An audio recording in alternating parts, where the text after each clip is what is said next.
Bismillah, Assalamualaikum warahmatullahi wabarakatuh. Alhamdulillah, hamdan tayyiban mubarakan fih kama yuhibbu rabbuna wa yarda.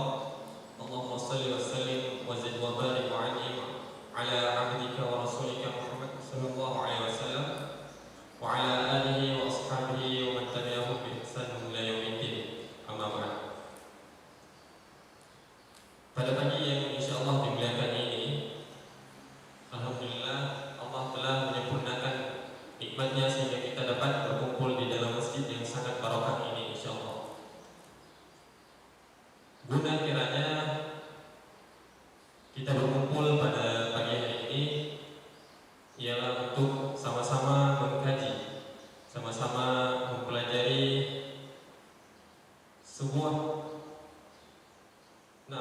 sesuatu yang memang disyariatkan dan memang harus kita pelajari bersama. Ya. Panitia pada kali ini, ya, sebelum semua hal, ya, sebelum semuanya kita lanjutin. Jadi saya ingin sampaikan sedikit. Jadi kajian kita hari ini adalah kajian perdana, kajian bulanan yang diselenggarakan oleh Ikatan Pemuda dan Remaja Masjid Al-Izzah Komani. Dan ini adalah kajian perdananya. Insyaallah untuk kedepannya kita akan terus continuous dan terus melanjutkan kajian ini. Ya, insyaallah kita akan terus melanjutkan kajian ini insyaallah. Dan kemudian mungkin ada yang bertanya, panitia kenapa kajiannya tabrakan atau di Masjid Istiqomah Alun juga ada kajian, di sini pun ada kajian. Ya, mungkin kami menjawab, sebenarnya kajian ini sudah kami konsep semenjak sebulan yang lalu, ya. Dan kami mengkonsepnya sebenarnya bukan minggu ini, minggu yang lalu, ya, pada tanggal 12 Maret. Akan tetapi setelah kami hubungi, Ustaz sendiri berhalangan hadir karena beliau ada kesibukan sendiri di luar kota, sehingga kami undurkan lagi lah pada minggu ini. Dan ketika kami sudah membuat semuanya, semua persiapan sudah matang, perizinan sudah lengkap, dan ternyata keluarlah pengumuman bahwasanya Masjid Istiqomah juga ada kajian, ya, tentang sifat salat Nabi. Dan akan tapi tidak mengapa, ya, walaupun di sana ada kajian, bisa ada kajian. Semoga ini juga bisa memudahkan kita, ya. Semoga ini juga bisa bermanfaat bagi kita semua. Dan kajian kita, ya, tepatnya kajian yang diselenggarakan ini memang sebenarnya yang kami khususkan judul-judul dan temanya untuk para pemuda dan remaja. Jadi insyaallah kita akan khususkan judul-judulnya untuk para pemuda dan remaja, sehingga kami pun berembuk untuk mengeluarkan sebuah tema. Untuk pertama sekalinya kami keluarkan dengan judul Ketika Aku Jatuh Cinta, dengan tema mengupas tuntas legalitas cinta dalam perspektif syariat Islam dan tata cara yang tepat mengekspresikannya. Insyaallah kita akan, ya, setelah kita berikan waktu kepada Ustaz untuk memaparkan apa yang beliau telah ingin sampaikan kepada kalian semua. Jadi kami harapkan untuk kesabarannya, ya, kesabarannya dalam menuntut ilmu. Insyaallah ini akan diberkahi oleh Allah. Amin ya Allah, amin ya rabbal alamin. Kepada Ustaz kami persilahkan waktu dan tempat.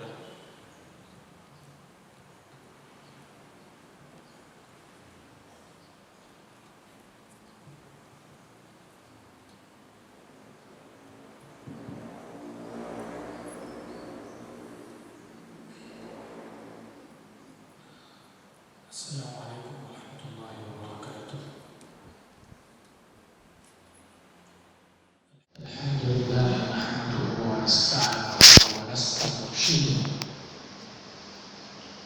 wa na'udzu billahi min shururi anfusina wa sayyiati a'malina. Man yahdihillahu fala mudilla lahu wa man yudlil falan tajida lahu waliyyan مرشدا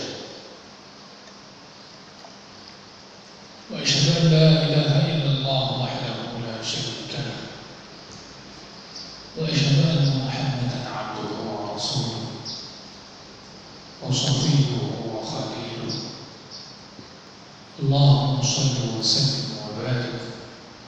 على نبينا محمد وعلى آله وصحبه أجمعين ومن سار بهديه إلى يوم الدين.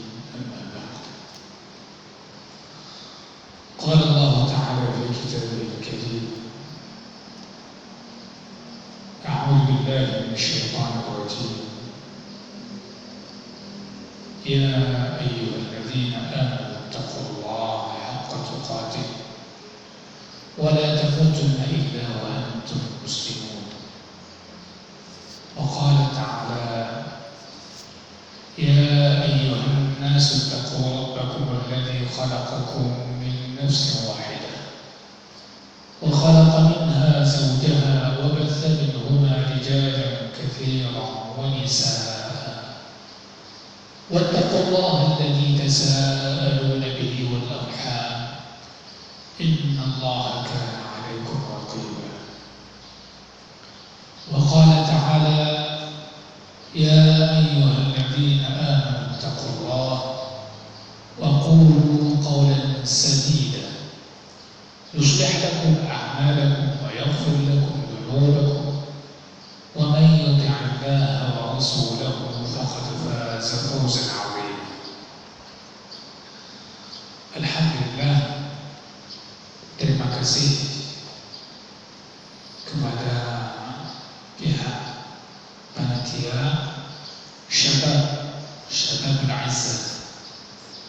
Saya suka menyebutkan dengan sebutan Syababul Izzah.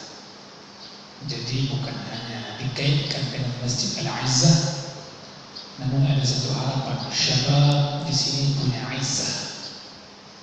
Karena banyak di luar sana syabab sudah hilang izzahnya ataupun sudah berkurang izzahnya. Ya, maka kita harapkan yang hadir di sini adalah syabab-syabab yang punya izzah. Adik-adik yang saya muliakan, jadi dari rumah ke sini bawa apa? Saya mau tanya, tadi datang dari rumah kemari bawa apa? Sehingga bisa duduk di sini bawa apa? Enggak bawa apa-apa. Bawa apa? Enggak bawa apa-apa.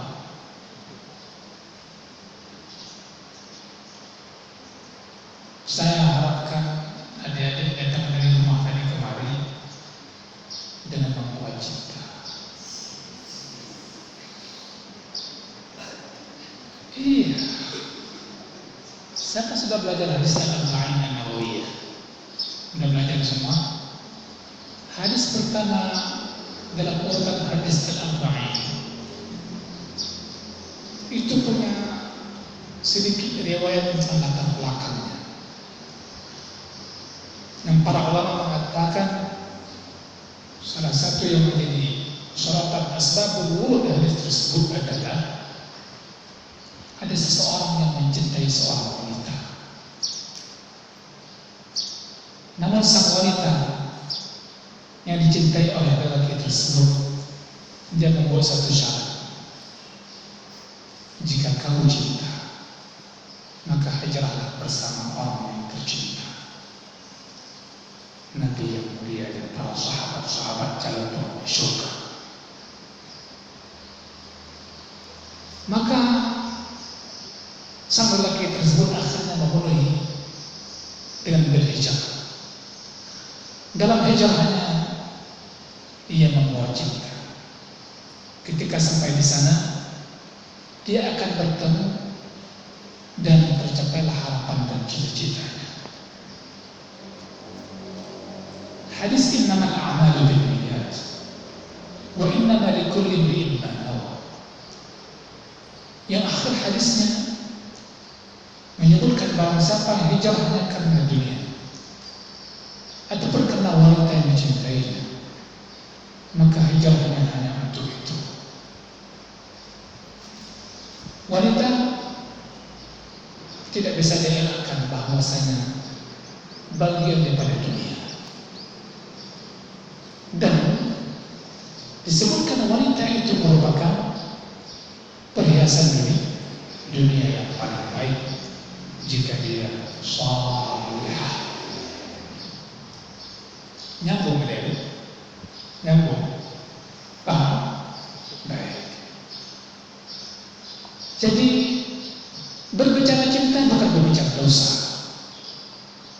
apalagi aib, dan dianggap suatu perbuatan durjana. Saya kira itu perkataan yang keluar dari orang-orang yang tidak mengenal cinta, sehingga dia memaksa diri untuk mengatakan orang berbicara cinta adalah berbicara dosa. Sungguh dia telah melukai hamba-hamba Allah yang dicintainya.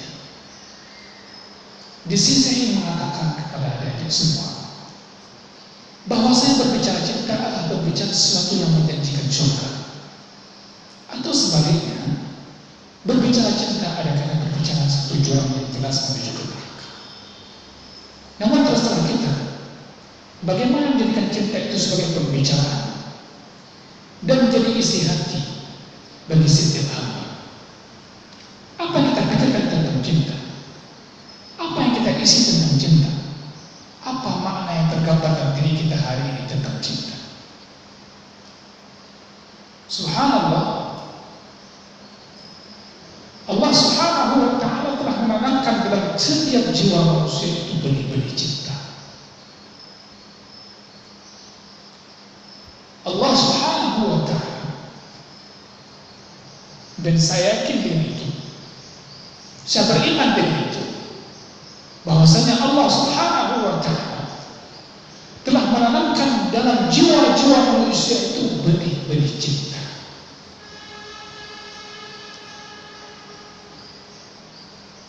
Perhatikan firman Allah Subhanahu wa ta'ala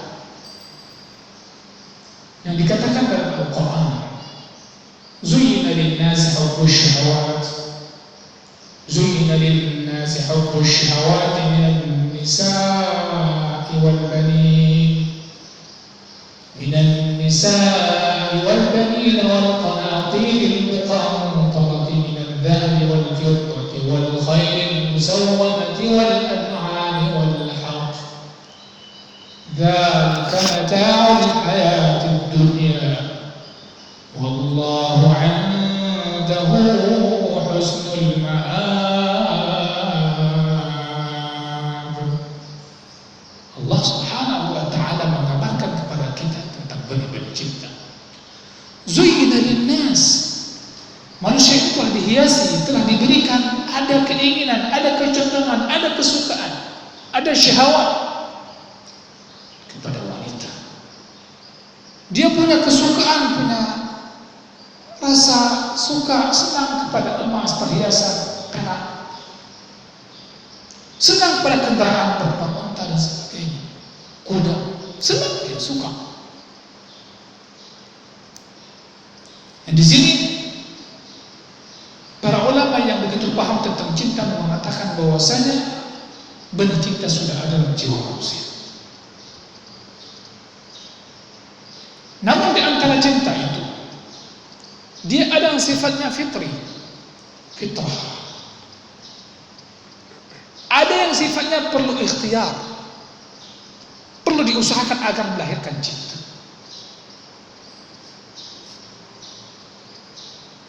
Hadirin sekalian, berbicara aku cinta padamu itu kalimat sunnah. Berbicara aku mengatakan aku rindu padamu itu juga bukan kalimat dosa.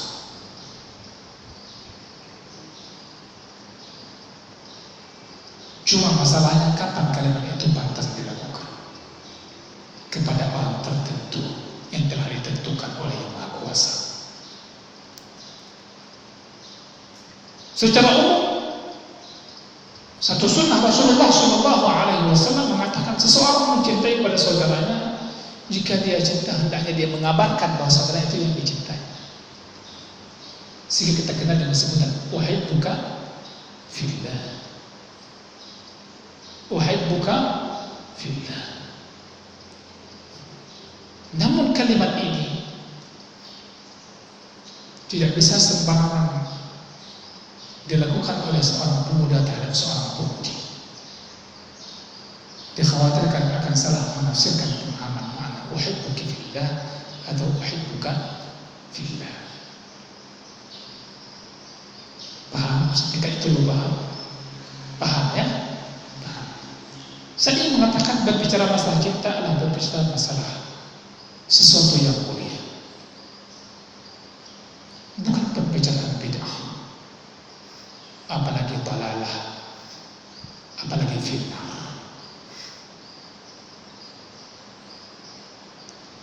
Orang mutasyaddidun yang sebahagian mereka menganggap diri mereka orang yang paling setia kepada sunnah Rasulullah SAW. Ini orang-orang yang menentang hukum Allah itu untuk dirinya, bukan untuk orang lain. Yang pada umumnya kurang rasa sensitif terhadap hal-hal yang berkaitan dengan masalah cinta ini. Dulu Rasulullah telah mengatakan binasa kelompok yang demikian. Halakal mutanatti'un, halakal mutanatti'un, halakal mutanatti'un. Kita ingat semua, suatu ketika datang orang kepada rumah Rasulullah SAW yang dijumpai oleh Aisyah radhiyallahu anha. Menjumpai Rasulullah SAW, yang mana orang ini mengatakan, aku tidak akan menikah. Yang satu mengatakan, aku tidak akan tidur malam. Yang satu mengatakan, aku tidak akan makan, dia akan berpuasa terus-menerus. Kira-kira latar belakang yang membuat dia mengeluarkan kalimat-kalimat itu tujuannya untuk apa? Fokusnya beribadah. Ittiba' Rasul sallallahu alaihi wasallam. Namun apa kata baginda yang mulia? Faman raghiba an sunnati falaysa minni. Barang siapa yang tidak senang pada sunnahku, maka dia tidak termasuk ke dalam orang yang mengikuti petunjukku. Jadi orang tidak menikah gara-gara alasan yang tidak syar'i, maka bukanlah orang yang mereka dikatakan ikut sunnah Rasulullah Sallallahu Alaihi Wasallam walaupun mereka fokus dalam ibadah. Adik-adik sekalian, maka berbicara cinta, ada al-hubbu fillah, ada al-hubbu ma'allah. Sebelum pembahasan kita fokus pada satu titik pembahasan. Berbicara cinta, ada yang sifatnya al-hubbu fillah, ada al-hubbu ma'allah.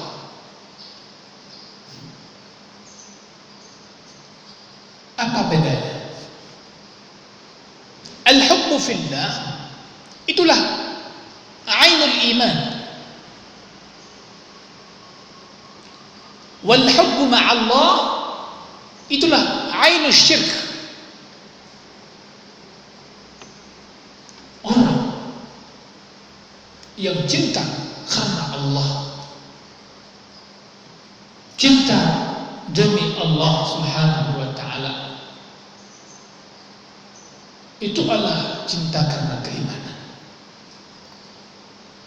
Cinta karena keimanan. Orang mencintai Rasul karena Allah memerintahkan kita untuk mencintai, mentaati Rasul. Dan bahkan bukan hanya setakat itu. Rasulullah Shallallahu Alaihi Wasallam pernah mengeluarkan sabdanya. Apa kata baginda yang mulia? Tentang sebuah gunung, tentang sebuah bukit yang tidak ada bukit sebanding dengan bukit itu di belahan bumi manapun, yaitu bukit yang ada di Madinah hari ini. Alhamdulillah, saya pernah hidup dekat dengan bukit tersebut selama berapa tahun. Itu namanya Jabal Uhud. Apa kata Rasulullah SAW? Jabalun yuhibbuna wa nuhibbuh. Dia merupakan satu bukit, satu gunung yang dia mencintai kami dan kami pun mencintai.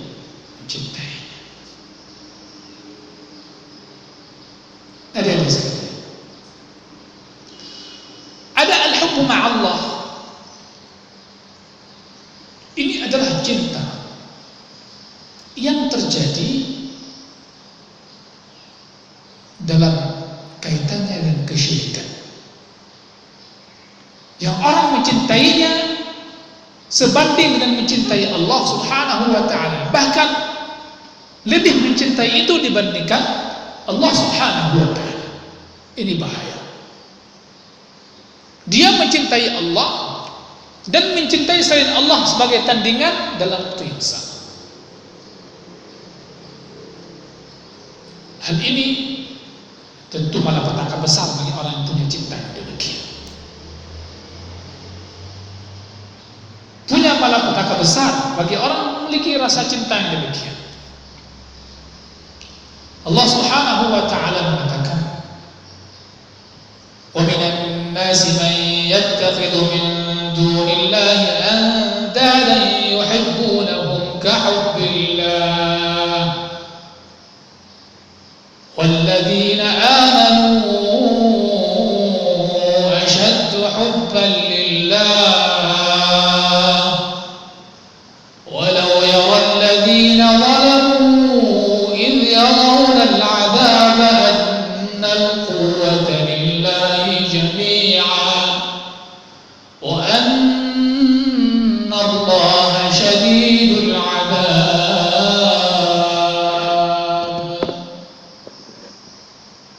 Ada sebahagian manusia di antara manusia yang menjadikan selain Allah Subhanahu wa ta'ala dalam masalah ciptanya sebagai tandingan. Yuhibbunahum ka hubbillah. Mereka mencintai itu semua bagaikan mereka mencintai Allah. Apa kata Allah? Walladzina amanu ashaddu hubban lillah. Orang-orang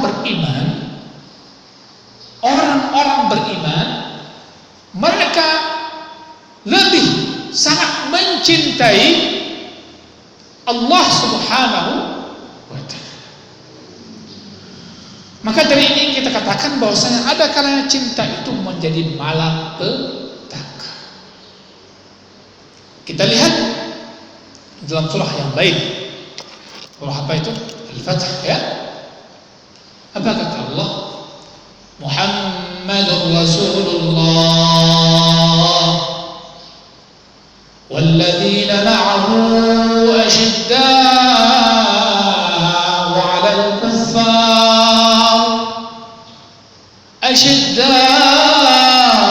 'alal kuffar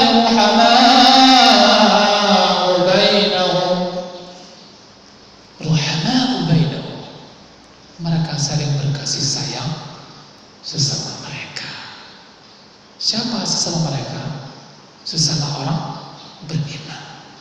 Kasih sayang itu tak tumbuh melainkan dia rasa cinta. Asyidda'u 'alal kuffar. Mereka keras terhadap orang-orang kafir. Keras terhadap orang kafir tak tumbuh melainkan atas dasar benci. Makanya Rasulullah Shallallahu Alaihi Wasallam dalam hadis yang disampaikan yang derajatnya bisa jadi hujjah, kalau nggak salah At-Tabrani, yang mengatakan bahwasanya tali iman yang paling kokoh adalah al-hubbu fillah wal bughdhu fillah. Cinta karena Allah dan benci pun karena Allah Subhanahu wa ta'ala. Adik-adik sekalian, Suatu ketika Rasulullah Shallallahu Alaihi Wasallam memegang tangannya Umar bin Khattab radhiyallahu anhu. Apa kata baginda SAW?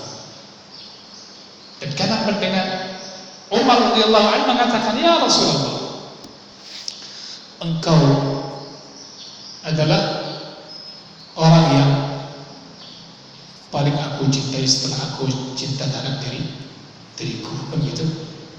Mafhum hadisnya demikian. Rasulullah mengatakan, wahai Umar, sungguh tidak sempurna iman seorang antara kalian sehingga aku lebih dia cintai dibandingkan anak dan orang tuanya dan bahkan dirinya sendiri.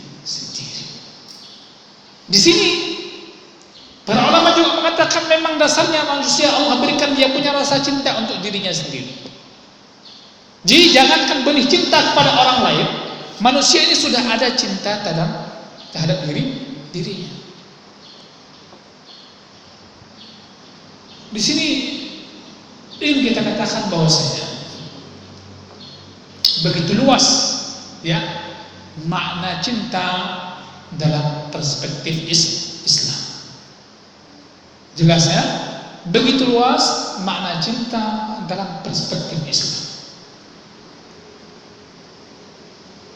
Berbeda dengan pemahaman cinta yang dipahami oleh orang-orang yang galau,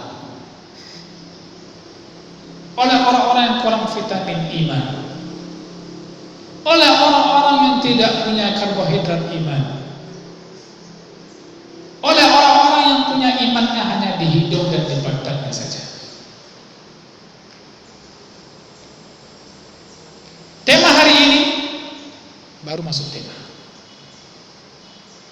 karena sejumlah kitab mukadimahnya lebih panjang dibandingkan isinya.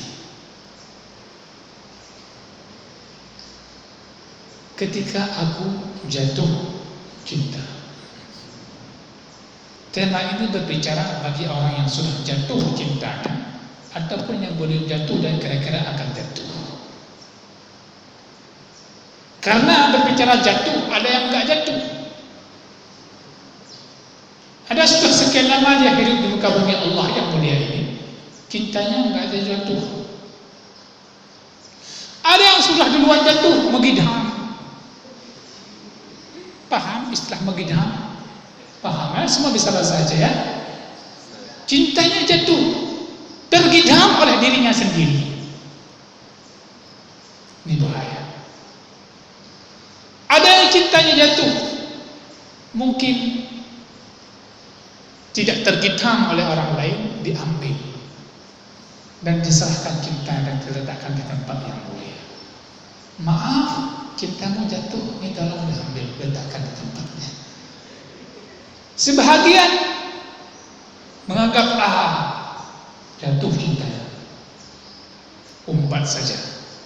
Dia memanfaatkan cinta orang yang jatuh. Dan semua orang akan ada masanya untuk jatuh cinta. Ada yang bilang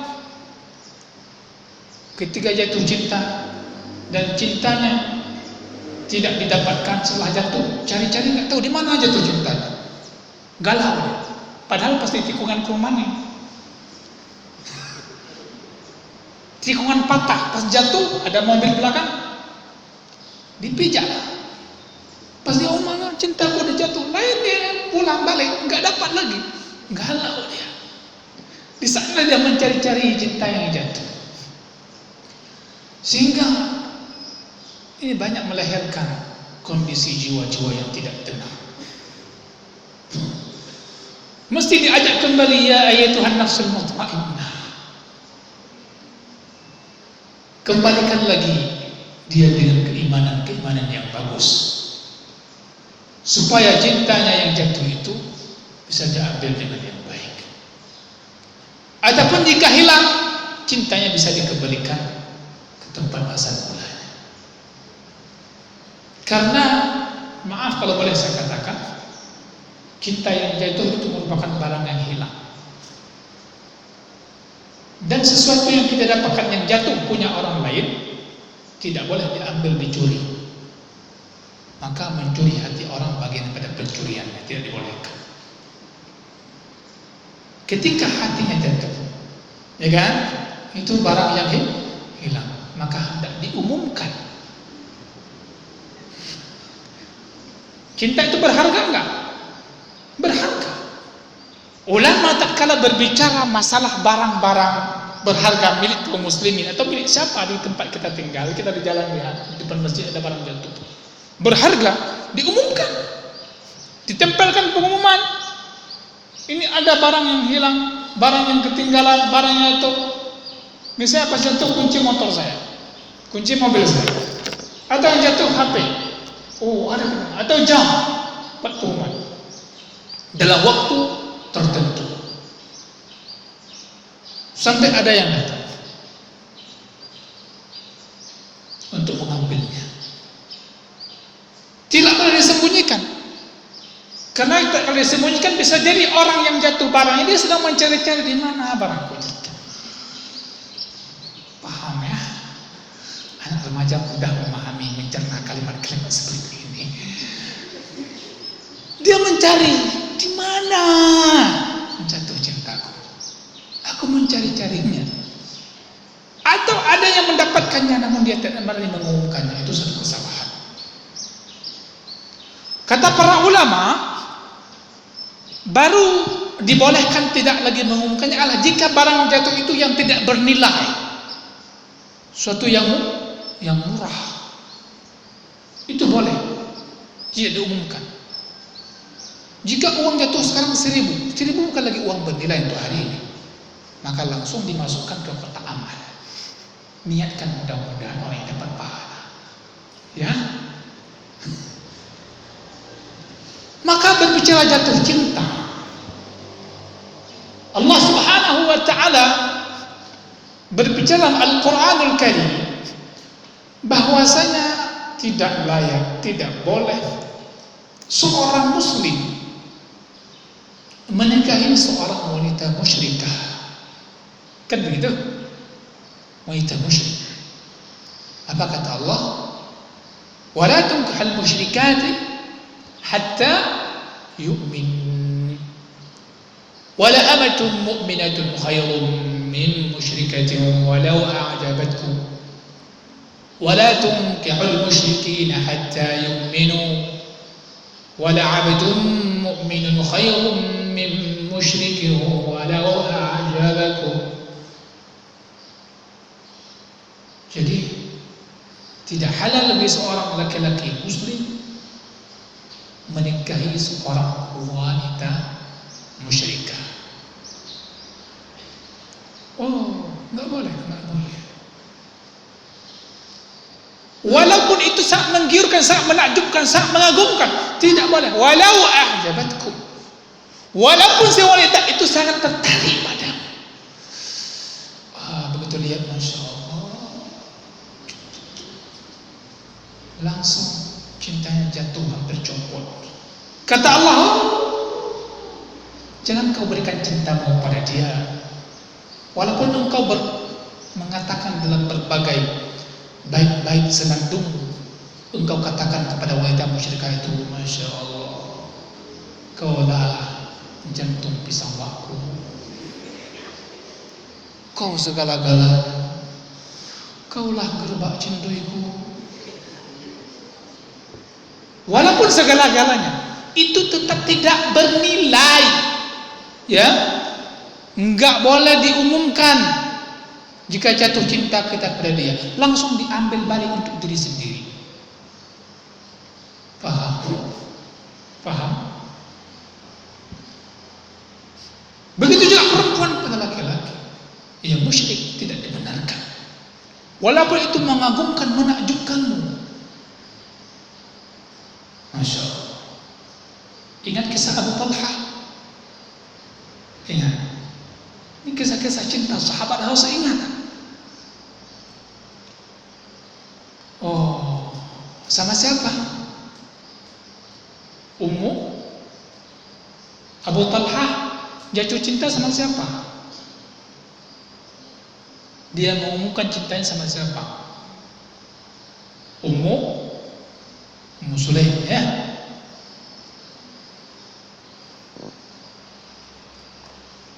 Apa kata sahabiah yang mulia? Jadi kamu tahu nggak, patung yang kamu sembah itu terbuat dari kayu dan dibuat oleh seorang tukang kayu dari Habasyah, dari bani tertentu, dari bani fulan. Oh ya, apakah kamu nggak malu menyembah kayu yang dibuat oleh seorang tukang kayu dari bani Habasyah? Dikala itu sahabiah yang mulia ini membuat sebuah syarat, kalau mau cinta ya masuklah Islam, keislaman menjadi mahar bagiku. Ya salam, cinta apa lagi seperti ini?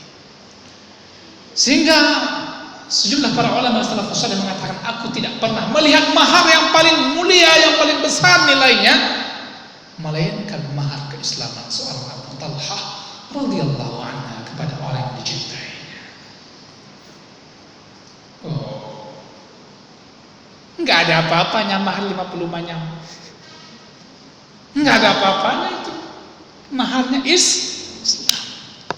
Jadi baru boleh jika jatuh cinta pada orang yang di Allah Subhanahu wa ta'ala mengharamkan kita menikahinya, syaratnya kayak tadi, masuk dulu dalam Islam.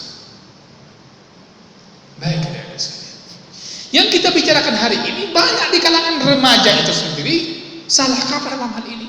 Perhatikan, di media dikabarkan si fulan masuk agama Kristen gara-gara cinta pada seorang lelaki yang buta mata hatinya,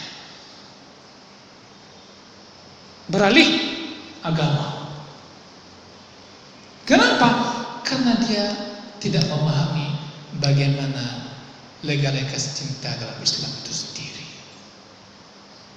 Andaikan, jikalau, umpamanya, sekiranya, bila mana, dan sejumlah ungkapan andai-andai lainnya dia pahami, saya yakin cinta dia tidak diserahkan kepada orang yang dimurkai oleh Allah Subhanahu wa ta'ala. Paham? Saya tidak mau pulang menyisakan satu kalimat, saya tidak paham. Baik, kita perhatikan bagaimana Islam mengatur masalah cinta ini. Jika seseorang laki-laki mencintai seorang wanita, ataupun dia ingin mencintai seorang wanita, dalam Islam disebut dengan istilah khitbah. Dalam proses khitbah ini ada proses ta'aruf, tidak ada proses pacaran. Dalam kitab Tawdihul Ahkam, syarah hadis Bulughul Maram, yang disyarah oleh salah seorang ulama Makkah yang bernama Al-Bassam, beliau membuat satu paragraf kalimat yang berbicara tentang ketimpangan sebahagian masyarakat tatkala berbicara masalah khutbah, yang di situ ada proses ta'aruf. Sebahagian kaum manusia yang beliau katakan dengan orang yang begitu mutasyaddid, mereka mengharamkan sesuatu yang tidak diharamkan oleh syariat, sehingga mereka tidak membolehkan nazar. Ada kelompok manusia itu, nazar pun nggak boleh, yang boleh yang mantur-mantur aja. Ini salah. Sebahagian lagi kaum muslimin, orang tua mereka membiarkan anak-anak mereka untuk pergi melancong kemana-mana dengan alasan ta'aruf, perkenalan, nazar. Ini salah. Dalam Islam tidak ada bicara pacaran, karena pacaran adalah sesuatu yang tidak pasti dan meragukan. dan akhirnya banyak melahirkan korban. Tapi dalam Islam berbicara kepastian, kenyamanan, dan sesuatu yang menjanjikan kenyamanan. Yang ada apa? Nikah. Dan nikah itu panggilannya kepada laki-laki pemuda, bukan kepada orang tua. Kalimatnya ya ma'syar syabab, termasuk syababul aizzah. Ya ma'syar syabab, wahai kaum pemuda, man istata'a minkumul ba'ah falyatazawwaj. Barang siapa di antara kalian yang sudah mampu menikah, maka menikahlah, kawinlah. Enggak dibilang barang siapa yang sudah mampu menikah, maka buatlah menjajaki orang-orang yang kamu ingin nikahi dengan cara kamu melancong ke mana-mana dulu. Melancong dulu pergi ke terjun. Di mana? Di mana air terjunnya? Enggak tahu atau enggak nyebutkan? Enggak ada yang paling terdekat mungkin pesawat. Enggak ada. Kalaupun ada, anggap aja enggak ada. Jadi tidak ada demikian, enggak ada. Kalau ditanya, ya Ustaz gimana caranya? Ya caranya kalau sudah maksiat, sudah membutuhkan, ya silakan laksanakan tugas. Laksanakan tugas syariat Allah Subhanahu wa taala. Jadi dalam hal ini tidak ada istilah orang yang sudah jatuh cinta langsung diumumkan cintanya, namun dia enggak siap, sehingga dia mempermainkan cinta.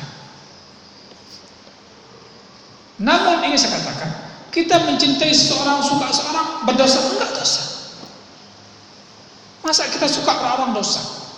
Tapi cara mengapresiasikan cinta itu yang kadang berdosa. Kita kagum pada seseorang berdosa? Enggak berdosa.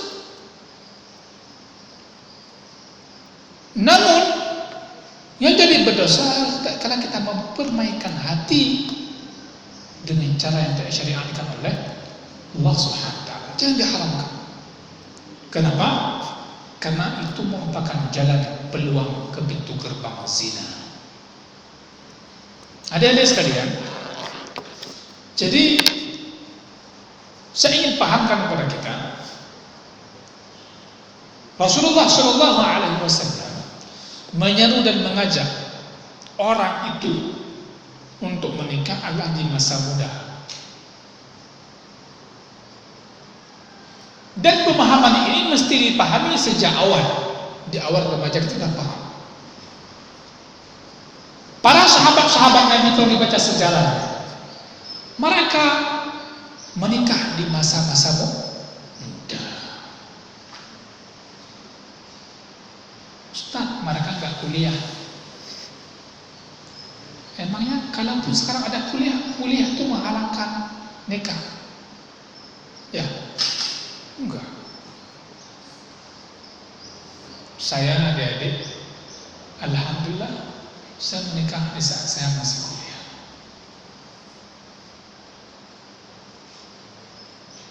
Saya menikah di saat saya masih kuliah.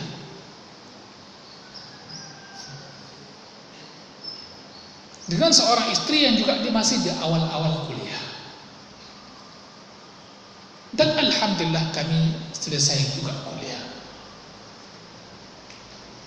Ingin saya sampaikan kepada kalian, menikah bukan penghalang kuliah. Yang mengatakannya adalah orang yang menikah di masa kuliah. Boleh tidak percaya, namun ini satu fakta yang telah terjadi di dunia maya ini. Bukan di dunia fakta ini, dunia yang nyata ini. Kalau tidak siap, jangan begitu saya bicara nikah sedang kuliah, wow, cek langit. Saya tidak melahirkan pemikiran itu di sini. Saya berbicara man istata', barang siapa yang mampu. Jangan nanti kuliah nikah. Anda cuma badai leka. Harus punya kesiapan. Kalau tidak, apa kata Rasulullah? Ya banyak puasa, fokus ibadah, ya kan? Fokus ibadah. Seseorang yang terjerat dengan nafsu syahwat, nafsu manusiawi, dia biasanya hatinya kosong daripada cinta kepada Allah. Zaman sekarang mestinya menurut saya menikah muda bukan solusi yang paling tepat jika siap. Namun jika tidak siap, menikah muda bukan solusi yang tepat. Jadi pembicaraan kita ini baina targhib wa tarhib. Nanti pulang dari sini, maaf apa? Kata Ustaz Zakaria tadi kan nikah muda lebih tepat. Hai, agui Pak. Harus paham. Itu mesti dipahami oleh kedua orang tua. Saya ingin mengatakan perbandingan menikah muda di saat masih kuliah, saat belajar adalah dengan kondisi orang yang berpacaran. Ini maksud saya. Sejumlah anak muda hari ini jumlah yang banyak, mereka berpacaran di masa kuliah dan sanggup berlama-lama pacaran. Setelah masa pacaran nanti istrinya pun, pacarnya pun diambil oleh orang nikah.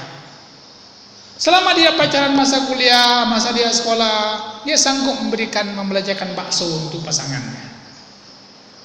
Motor pun sanggup dia kredit. Orang tua pun sanggup dia tipu.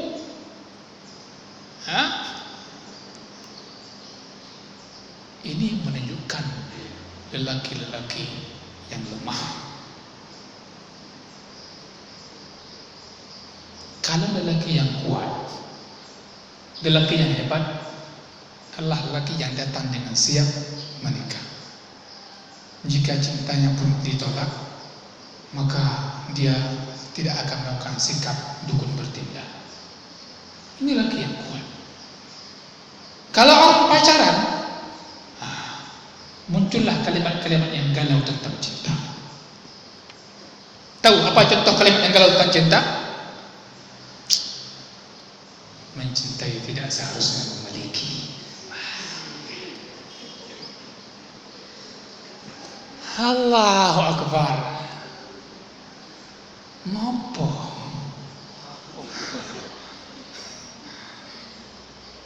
Kalimat itu keluar tahu kapan? Asbabul wurudnya. Pas cintanya ditolak. Dan orang yang dicintai diambil oleh orang. Dikala itu dia mengatakan saking cintanya kepada orang yang cintai yang diambil sama orang itu, dia mengatakan, aku tetap mencintaimu walaupun aku sudah dapat sama orang lain. Karena cinta tidak seharusnya selamanya memiliki. Aduh. Itu orang galau, orang depresi cinta. Jadi orang-orang yang membangun cinta di atas emosi, tidak membangun di atas spiritual, keluar kalimat-kalimatnya kayak demikian. Ya. Tapi orang yang cinta karena dan spiritual, dia punya emosi, dia punya spiritual, dia akan cinta dengan hakikat yang dibenarkan. Ya.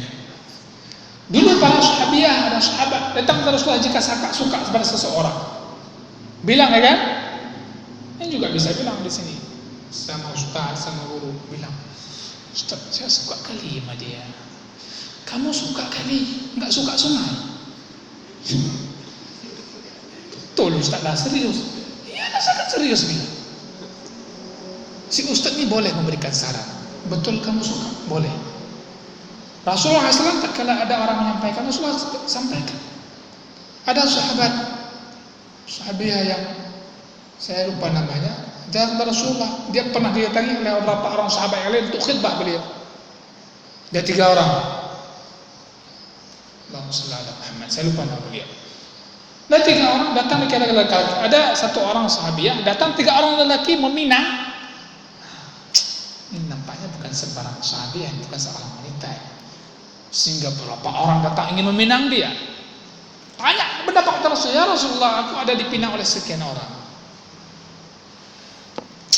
Rasulullah jelaskan, oh kalau si fulan dia begini, kalau si fulan dia begini, kalau si fulan dia begini. Rasulullah jelaskan sifat-sifatnya. Ini bisa diambil pelajaran apa? Itu salah satu cara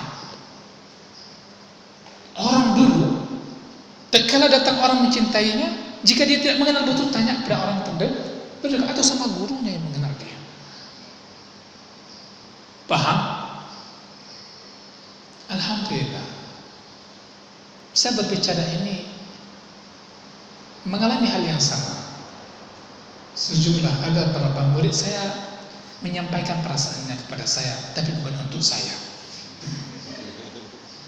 Karena kalau untuk saya, udah lain ceritanya ini. Babnya bab yang sudah menikah. Datang dan mengabarkan, Ustaz kenal fulan. Kenapa? Enggak, Ustaz, ini ada pertanyaan. Jika seseorang mencintai seorang perempuan, cinta seorang laki-laki, boleh enggak dia sendiri yang menawarkan atau menyampaikan dia cinta? Itu etikanya cocok enggak, Ustaz? Sopan enggak? Saya bilang, kamu jangan pakai seseorang lah. Mungkin itu dirimu sendiri. Dia bilang, Ustaz kok tahu? Ya tahu dong. Bahasanya saja kelihatannya kamu sudah kesemsem sama seseorang. Iya Ustaz. Kan? Ngapain kamu sembunyiin ke orang? Mungkin Ustaz bisa membantunya. Kan itu tujuan kamu ingin berbicara sama saya. Iya. Kalau boleh saya bantu, saya bantu. Boleh. Dia menjaga dirinya, kehormatan dirinya. Dia suka pada seseorang, dan kita memfasilitasi, boleh. Mau kita bilang, namun kamu, jika harapanmu tidak terpenuhi, jangan sedih, ya. Tapi menyampaikan keinginan tidak salah. Ya Ustaz, sudah siap. Kalau nggak siap, saya nggak sampaikan. Siap Ustaz. Oh, kalau siap saya sampaikan. Harapannya mudah-mudahan apa? Harapan di seorang wanita, perempuan itu, mudah-mudahan Ustaz menjadi kisah seorang guru menjadi jodoh untuk muridnya. Bahasa sudah seperti bahasa sebuah novel. Masya Allah. Saya bilang insya Allah. Ada juga yang terjadi hal yang mirip dengan itu, dan akhirnya disampaikan, namun keputusannya tidak jadi. Ada juga yang lelakinya punya harapan suka dengan salah seorang yang kita kenal, dan kita sampaikan, dan akhirnya terjadi. Boleh. Dalam bahasa kita, dalam bahasa istilah apa namanya, Pak Coplang. Jadi ada perantara. Boleh. Apalagi dalam hal ini untuk menjaga apa, kehormatan wanita itu sendiri. Boleh. Boleh. Adik-adik sekalian, Bahkan ada seorang sahabat yang bernama Jabir bin Abdullah radhiyallahu anhu. Beliau ingin menikah. Dan Rasulullah SAW bertanya kepada sahabat Jabir.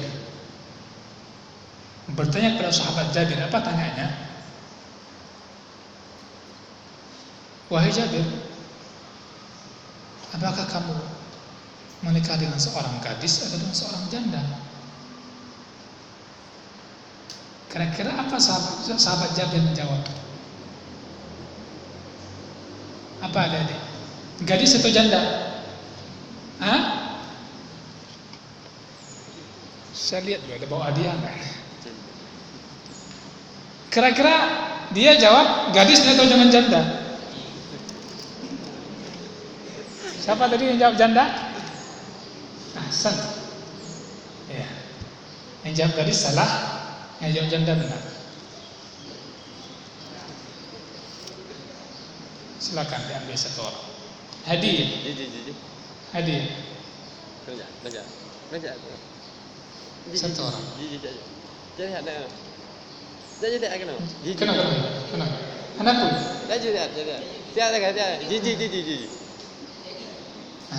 Masya Allah. Jazakallahu khairan. Wa barakallahu fiik. Enggak, yang jawab belakang tadi. Yang belakang. Duluan yang belakang. Jawab ke belakang. Yang cadar itu. Yang cadar itu. Baik.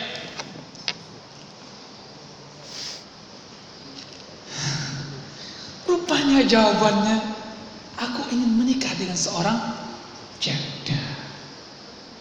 Di luar prediksi Syababul Aizah semua.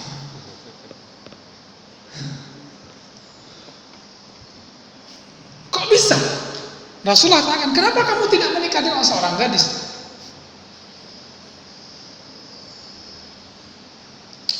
Ya Rasulullah, orang tuaku telah meninggal dunia.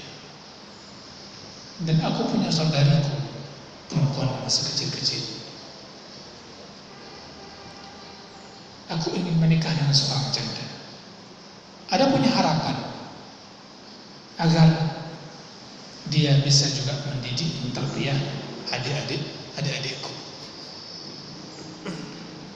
Adik-adik sekalian, ingin saya katakan, orang cinta jika ingin melakukan sesuatu perintah Allah Subhanahu wa ta'ala, pertimbangannya tidak semata-mata melihat lahiriah yang menggiurkan dalam dunia. Paham? Tapi ingin saya katakan apa? Dalam Islam itu diajarkan bagaimana kita memandang sesuatu, memilih sesuatu, termasuk ingin menikah dengan orang kita cintai. Pertimbangannya adalah apa? Masa depan akhirat. Maka seseorang itu dinikahi tak lepas pada 4 hal. Sesuai dengan sabda Rasulullah SAW. Li jamaliha wa li hasadiha, apa lagi? Li maliha wa li diniha fadfar idza tati. Taribat yadak. Sebahagian laki-laki, ingat yang perempuan. Dan ingat pula yang laki. Ingat, sebahagian laki-laki, dan saya yakin besar kemungkinan juga ada di sini laki-laki yang demikian. Dia menikahi kalian karena kecantikan yang kalian miliki.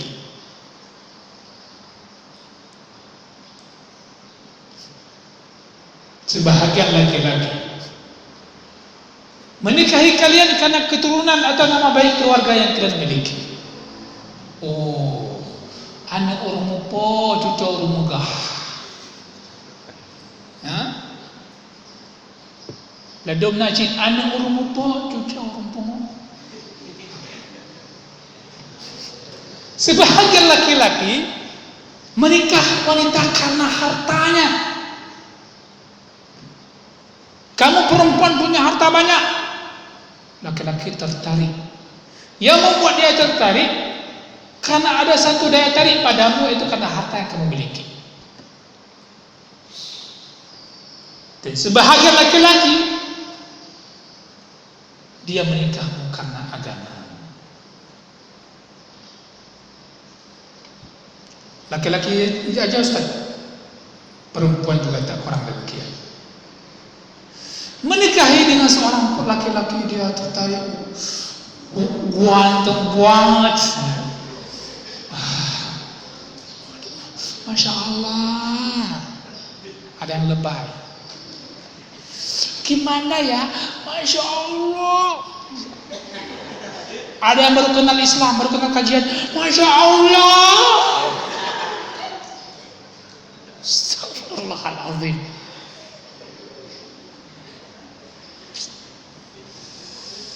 Aduh, karena gantengnya itu ya.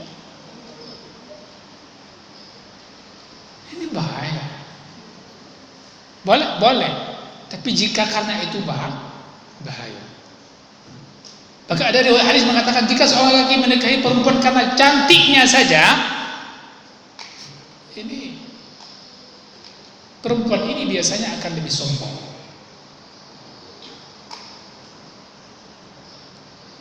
Karena cantiknya aja. Ini bahaya. Jadi adik-adik sekalian, cantik itu atau ganteng itu sementara. Jika cinta seseorang karena cantik dan gantengnya, maka tatkala keluar dari al-izzah, ketabrak di jalan, hilang buah hidung yang mancung itu, sehingga datar bagaikan perdebatan bumi, apakah datar atau bulat. Maka cinta pun hilang. Karena aku dulu juga kamu karena ganteng atau kamu cantik. Selesai urusan, tamat riwayatnya.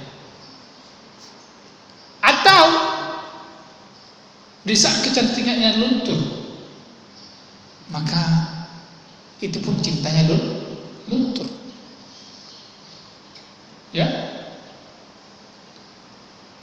karena hartanya, Masya Allah. Ada perempuan dinikahi oleh laki-laki karena harta. Dan ini terjadi. Sehingga suatu ketika si lelaki itu tidak peduli lagi dengan perempuan, istri yang sudah sah jadi milik dia. Dan di saat itu dia mengatakan, aku dulu cinta sama kamu, suka nikah sama kamu karena orang tua kamu yang kaya. Sakit enggak? Sakit. Jika ada laki-laki yang demikian, yang menikahi kita, tiba-tiba dia bilang begitu, sakit enggak hatinya? Sakit? Sakitnya di mana? Galau. Ya, sakitnya di kuburan.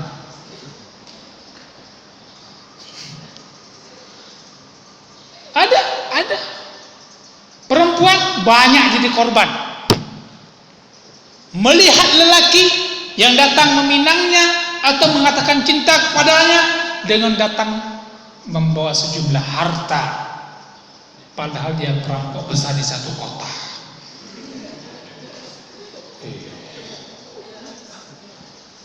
Ajib kan? Pulang. Tinggal di mana, Dek? Di sana, Bang. Di mananya? Di Kerumane. Oh, Kerumane. Dekat mana itu? Di sana itu, dekat Cot Serani. Oh, Cot Serani, Masya Allah. Yang dekat Masjid Al-Izzah itu. Iya. Yang pernah jadi heboh itu sedunia itu. Iya. Masa abang gak kenal? Masya Allah. Kami Fatatul Izzah loh. Mulai. Abang dari mana? Dari Hong Kong. Oh, gitu. Hong Kong. Cuman pakaian kulit abang hitam. Dia tahu Hong Kong hana hitam. Long dek Hong Kong transmigrasi. Oh. Penting bang dari Hong Kong tanpa nama telah hidrauna.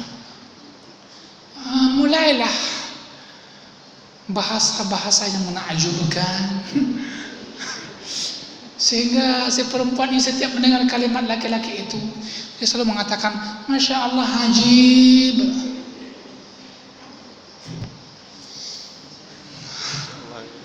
La haula wala quwata illa billah. Bilang, karena perempuan ini pernah ikut kajian, aku jatuh cinta, dibilanglah sama laki-laki itu yang punya cinta walaupun masih buta. Mbak, dalam Islam boleh pacaran. Kalau memang abang suka sama saya, jangan WA malam-malam. WA siang boleh adik, siang pun nggak boleh. Tadi adik bilang nggak boleh malam, nanti siang boleh. Malam aja boleh, pergi siang. Kan dong cadang 6 tingkat. Mana pegabangai cadang 6 tingkat. Mulai jadi gimana? Ya kalau bagaimana? Kalau abang berani datanglah ke rumahku. Abang tidak boleh menyentuh tanganku sebelum menyentuh kedua tangan orang tuaku. Wow. Begitu salehahnya dirimu, aku nggak bilang diriku salehah, tapi minimal menjanjikanlah untuk menggiurkan dirimu. Masya Allah. Mulai datanglah laki tersebut. Karena Rasulullah kemudian mengatakan, aku pernah ke Hong Kong, aku pernah ke ini. Datang dengan membawa mobil yang mewah, mobil baru, sepatu yang penampilannya Masya Allah. Ya, biar kelihatan Islami pakai baju Rabbani. Tidak ada terkesan doa Rabbayani Syaghira. Datang melamar. Orang tua berpikir dan menanyakan, nak, tadi ada yang datang, padahal anak udah tahu duluan. Gimana menurut kamu? Ya gimana sih menurut ayah? Kalau menurut aku sih oke-oke aja. Menurut aku sih oke-oke aja. Kalau ayah setuju ya ridha Allah kan sama ridha kedua orang tua. Kalau boleh sih ya, tidak boleh mengecewakan orang. Merayu juga deh sama orang tuanya. La ilaha illallah. Nikahlah. Rupanya setelah sebulan mobil itu nggak ada lagi. Ditanya sama istrinya, kemana abang mobil kita? Itu kan rental. Jadi selama ini abang rental? Iya. Biasa abang pakai pulpen di bajunya. Kuanggap ada karton dinasnya. Ada kantor dinasku di sawah sana. Pulpen cangkul. Kamu siap? Oh gimana lagi ya, udah nikah. Daripada jadi janda, lebih baik merana dengan suami yang tidak jelas nasibnya. Mulai karena korban melihat harta.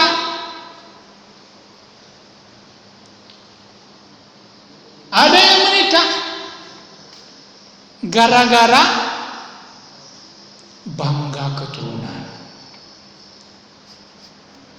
Semua itu tidak menjanjikan sesuatu yang dijanjikan oleh Rasulullah SAW pada agama. Namun tak kala Rasulullah mengatakan, taribat yadak, adalah pada orang yang menikah karena memilih agama. Maka di antara kisah orang dahulu, ini adik-adik bisa dipraktekkan. Jika ada orang menikah, anak yang dilamar oleh seorang laki-laki, orang dulu punya cara. Di antara cara dalam sebuah cerita dikatakan, dia memerintahkan seseorang untuk melihat pemuda itu. Ditanyakan, kamu tinggal di mana, nak? Aku tinggal di sana, Pak. Di kampung bla bla bla. Oh ya. Dekat dengan masjid itu ya, dekat. Memang cuma 500 meter, Pak. Oh bagus. Ya, insya Allah ya, mungkin 2 minggu depan saya kasih jawaban. Kami musyawarah keluarga dulu. Maka si keluarga perempuan ini, dia melihat keseharian anak tersebut di masjid. Ada enggak dia? Ada enggak dia di masjid? Diperhatikanlah di saat sholat subuh. Ada enggak laki-laki kemarin datang meminang anakku? Oh, enggak ada. Ataupun ada hari ini, besok dia lihat lagi, ada enggak? Oh, enggak ada. Besok lihat lagi, oh, enggak ada. Karena bisa jadi hari pertama ada itu karena semalam baru datang melamar, masih berdoa kepada Allah, ya Allah mudah-mudahan diterimalah lamaranku. Semangatnya masih ada. Dilihat sampai beberapa waktu. Jika dia menjaga salat 5 waktu di masjid, apalagi subuh, maka keputusan sudah bulat, siap jadi menantuku, siap jadi suami bagi anakku. Jelas? Jika dia punya pekerjaan,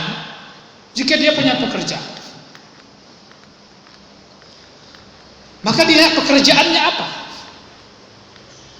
bukan tingkatan gajinya apa, tapi pekerjaannya apakah halal atau haram.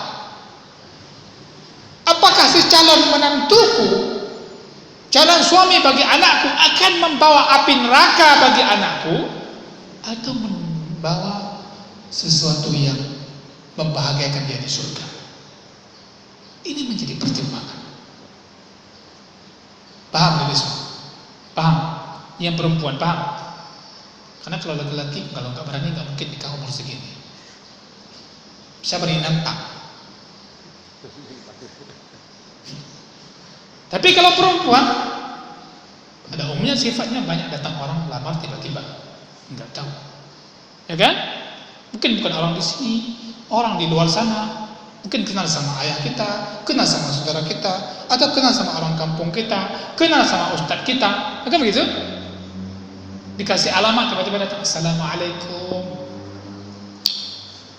salam, datanglah aja, pak datang, siapa nggak kenal, ada orang laki, anak muda, oh ya, buat air lah.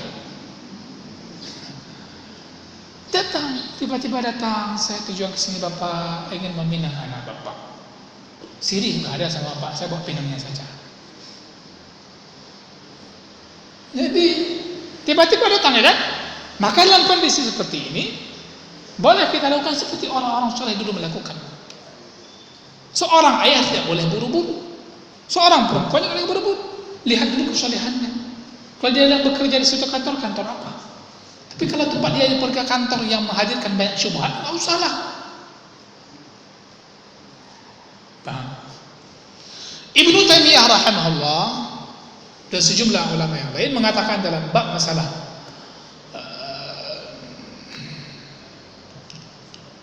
khutbah dan masalah sukufu dalam menikah, mengatakan tidak dibolehkan bagi orang tua menikahkan putrinya dengan ahli bid'ah. Pernah dengar sebelumnya? Kalau belum dengar, inilah yang saya sampaikan. Tidak boleh menikahkan putrinya dengan ahli bid'ah. Siapa ahli bid'ah? Itulah ahli bid'ah yang disepakati, yang disebutkan istilah pertama Rafidhiyyah dan orang Syiah dan orang Rafidah. Termasuk para ulama mengatakan tidak boleh menikahkan anak dengan seorang yang tidak sholat. Jelas? Saya suka kali sama dia. Tidak boleh menikahkan anak dengan orang yang tidak sholat, kecuali dia mau bertaubat. Saya punya cerita. Mau dengar ceritanya? Masya Allah.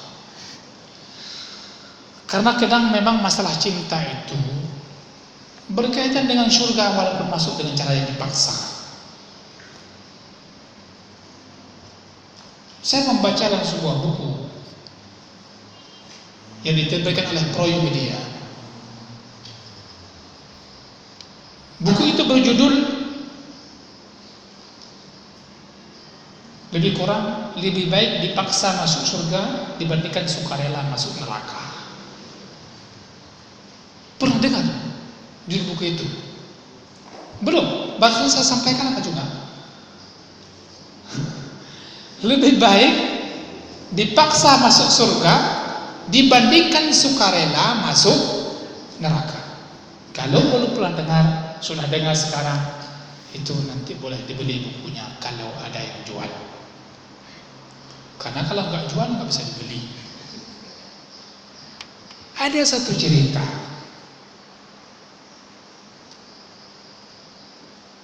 Ada seorang pemuda yang dikenal bodoh di kampungnya. Coba yang perempuan membayangkan dan menghayati cerita ini. Bayangkan jika suatu ketika ada seorang di kampung, seorang lelaki yang dia terkenal akan kebodohannya. Bukan hanya bodoh, tapi ahmak, memang bodoh. Dia nggak paham agama, nggak paham. Namun dia punya kelebihan, lelaki yang bodoh itu. Lihat kelebihannya, jangan lihat kekurangannya. Yang pertama apa? Di samping dia lebih bodoh, itu suatu kelebihan, dia lebih berani dibandingkan lelaki yang lain. Suatu ketika dia ingin menikah,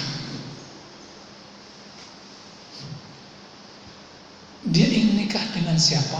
Dengan seorang putri anak sang kiai yang sangat alim di kampungnya. Seorang laki-laki yang bodoh ingin menikah dengan seorang putri yang cantik dan anak dari seorang yang terhormat dan dari keluarga yang beragama. Sepertinya syaratnya lengkap, gitu kan? Ijamaliha, ya kan? Wali hasabiha, wali nasabiha, wali maliha, keluarga yang memang, masya Allah. Wali diniha ada. Dia melihat suatu ketika terlintas di depan dia seorang putri, seorang anak kiai. Begitu lihat hatinya enggak jatuh, langsung tertarik. Dia punya cinta suka. Setelah nazar itu memang langsung masya Allah. Sehingga dia datang menjumpai orang tua si putri ini dengan seorang kiai. Dia berani menghadap dengan seorang alim walaupun dia seorang yang bodoh, masyhur kebodohannya di kalangan masyarakat. Allahu Akbar. Dia mengatakan, Kiai, tujuan saya datang ke sini adalah ingin meminang anak Kiai. Masya Allah, ingin meminang anak saya. Iya. Kamu betul ingin meminang anak saya, berani, siap Kiai. Apa yang membuat kamu siap untuk meminang anak saya? Tidak ada lain, Kiai. Tujuan saya adalah agar saya lebih baik daripada hari sebelumnya. Saya ingin berubah untuk menjadi lebih baik. Maka saya menikah, ingin melamar anak Kiai. Dia sadar tentang dirinya, ingin jadi laki-laki yang lebih baik, maka dia menikah dengan seorang putri Kiai. Akhirnya Kiai ini pun takjub dengan tujuan harapan siapa? Pemuda ini. Maka saya Kiai pun mengabulkan. Seorang putri saleh, dia tidak pernah menolak pilihan orang tuanya. Ya akhirnya pun dia terima. Masya Allah, dia terima. Nikahlah dengan seorang lelaki yang terkenal bodoh itu. Menikah, maka malam pertamanya dia paham. Putri ini paham, ada sunnah-sunnah yang mesti dijalankan. Salat 2 rakaat, kan begitu? Lelaki ini nggak tahu yang gituan. Maka dibilanglah, Bang, Mas, salat dulu 2 rakaat, salat sunat. Ini nggak perlu cerita panjang bab ini, saya singkat di sini. Salat 2 rakaat, dia bengong. Karena nggak pernah salat sebelumnya. Abang wuduk dulu lah katanya. Wuduk lah. Dia ingat kalau wuduk kayaknya bisa, karena pernah lihat orang wuduk walaupun dia nggak pernah salat. Wuduk dia. Habis wuduk dia salat. Dilihat sama istrinya ini. Ya Allah, kok bisa ayahku milih laki kayak gini untukku? Kok bisa-bisanya bapakku milih laki untuk anaknya seperti ini? Besok subuhnya putrinya bangun. Lihat suaminya nggak bangun-bangun. Suaminya nggak bangun-bangun. Udah azan subuh, dia tidur terus. Akhirnya anaknya ini sudah gerah. Ini kok orang nggak bangun sholat subuh? Tahu anaknya bilang apa? Keluar dari kamarnya, dia teriak, dia bilang, Abah, Abah, Abah, ada babi, gitu. Di mana babi? Ayah langsung bangun, gopak-gopak bangun. Hah? Cari kayu, cari alat yang untuk bisa mengusir babi, untuk membunuh babi. Itu babi, dia tunjukin ke arah kamarnya. Babi ya? Ayah cari-cari nggak ada. Masuk ke kamar, dibuka ke kamar, nggak ada. Mana ke babinya? Abah nggak lihat ada babi? Enggak. Sini bang, sini. Itu di atas tempat tidur bang, itu babi, gitu ya. Ayahnya pun kaget. Ya Allah, kenapa kamu bilang untuk suamimu babi? Anaknya bilang, bukannya abah dulu yang bilang kalau orang nggak sholat itu kayak babi.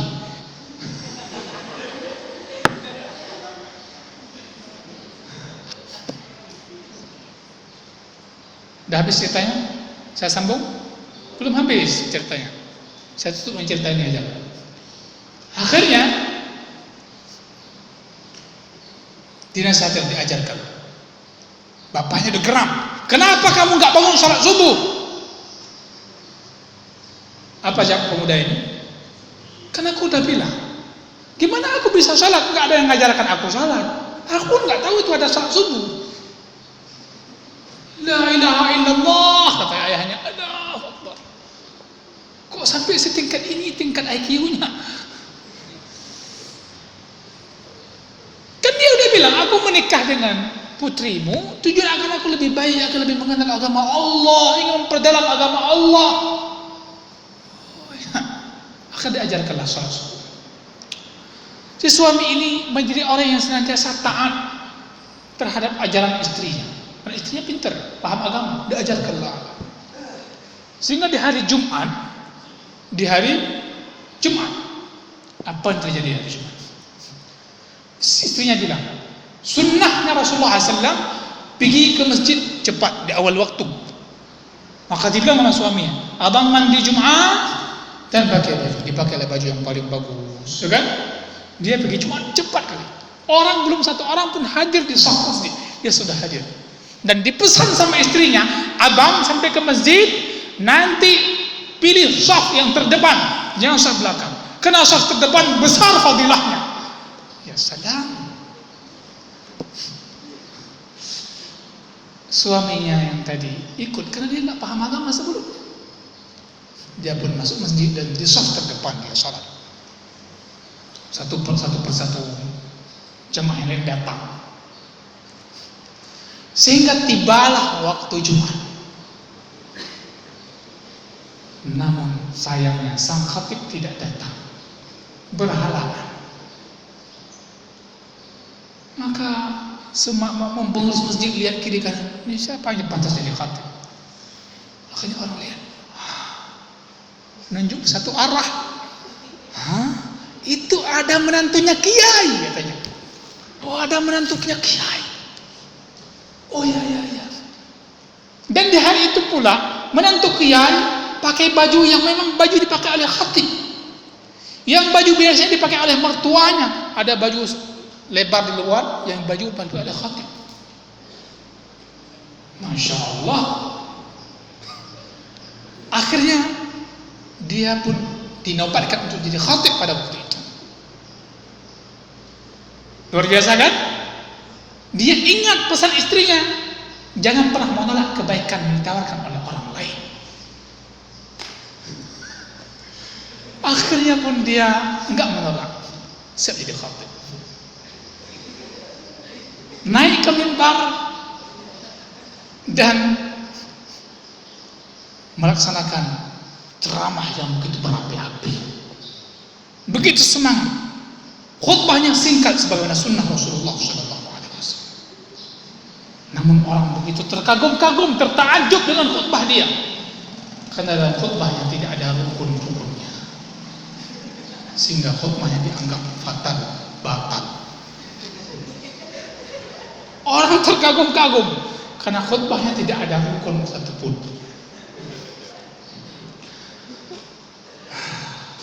Ya, mau bilang apa lagi, yang lain pun nggak ada. Karena di pengumuman sudah dinobatkan dia untuk sekaligus jadi imam. Sunnah Rasulullah khatib plus jadi imam. Dan dia pun jadi imam. Dia dengan gagahnya mengatur rapikan salat. Dan dengan suara yang lantang mengatakan Allahu Akbar. Dan dia membacakan Al-Fatihah dengan suaranya yang nyaring. Alhamdulillahi Rabbil Alamin, Ar-Rahmanir Rahim, Maliki Yawmiddin. Setelah itu dia berhenti lama. Para makmum husnul dzan penuh pada sang imam. Sepertinya sang imam betul-betul menghayati mentadabburi ayat yang dibaca. Dalam masa tempo yang lama itu, penasarannya tambah yakin bahwa sang imam betul-betul kayak menghayati, karena imamnya sudah mulai menangis. Padahal dia menangis karena nggak tahu lagi apa ayat setelah Maliki Yaumiddin.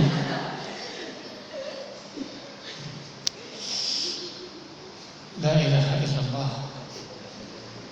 Akhirnya lama dia menangis. Suasana pun akhirnya menjadi pecah tatkala sang imam memutuskan untuk keluar dari barisan sholat. Dengan sebelum segala kekuatannya dia miliki, dia melewati saf-saf makmum yang begitu banyak, sehingga akhirnya makmum berteriak, imam palsu, imam palsu, imam palsu. Dia sendiri kalah, jatuh, dikejar oleh jamaah yang lain. Setelah dia jatuh, dia diamuk massa sehingga pingsan. Namun setelah masyarakat makmum itu begitu ributnya, tiba-tiba setelah itu masjid pun roboh. Masjid roboh. Mungkin apakah memang gempa entah apa masih roboh. Sehingga sebahagian makmum punya pemahaman yang lain, punya mitos khurafat-khurafat yang lain, dan dia berubah keyakinan. Dari imam palsu, dia mengatakan dia sang kiai besar, dia kiai besar, dia kiai besar. Dia bilang kiai besar. Akhirnya dia lebih tahu sebelum masjid ini roboh, dia udah tahu duluan, sehingga dia melarikan diri pada sholat. Dia betul-betul kiai besar. Akhirnya dia diarak oleh massa, dinaikkan ke satu keranda, dan diarak oleh massa. Dia mengatakan kiai besar, kiai besar, kiai besar. Dia pun bingung sendirinya, kenapa orang mengatakan diriku kiai besar. Akhirnya pun dia melambaikan tangannya, mengakui dia adalah seorang kiai besar. Dia punya cita-cita sejak dulu ingin menjadi kiai besar. Adik-adik sekalian, zaman hari ini banyak orang-orang kiai besar yang model demikian. Hati-hati kaum perempuan. Melamar seorang wanita, dia dengan membawa modal, label dia seorang kiai besar, seorang karismatik di daerahnya. Akhirnya kamu tertipu dengan sebutan kiai besar tersebut. Makanya maknanya memilih agama bukan hanya maknanya kita lihat dari penampilan keseharian, tapi memilih agama. Allah memilih orang yang akhlaknya berakhlak dengan akhlak agama. Dia menjaga faraid, menjaga perintah-perintah yang diwajibkan oleh agama. Maka paham maksud saya? Paham? Memilih seorang laki-laki yang datang ke tempat kita adalah karena agamanya, bukan karena peci yang dipakainya, bukan karena baju jubah yang dipakainya, tapi lebih karena agama, amalan agama yang dia jaga dalam sehari-hari. Baik, adik-adik yang saya cintai, kesimpulannya adalah dalam Islam kaum wanita dimuliakan dengan menikah. Maka tatkala ulama berbicara masalah mahar, itu dikatakan sebagai bentuk memuliakan wanita. Sehingga para ulama mengatakan itu tidak boleh dianggap sebagai bayaran kepada wanita. Karena wanita tidak mampu dibayar kemuliaan dia dengan mahar sebesar apapun. Paham? Maka dalam hal ini, untuk mendapatkan pasangan yang terbaik, cinta diberikan oleh Allah yang terbaik, adalah kita mesti sama-sama menjaga nilai agama yang ada pada diri kita. Karena lelaki yang baik menikahi wanita yang baik. Wanita yang buruk dinikahi oleh lelaki yang buruk. Kufunya dia setara dalam masalah agama. Bahkan mazhab Maliki mengatakan, dan mazhab Malikiyah, mereka mengatakan yang menjadi standar setara, sekufu, selevel laki-laki dan wanita itu dalam memilih pasangan adalah yang telah dicintainya adalah ukurannya adalah agama, bukan lainnya. Masalah kecantikan itu bukan standar. Karena masalah cantik ini Allah berikan pandangan pada laki-laki wanita berbeda-beda.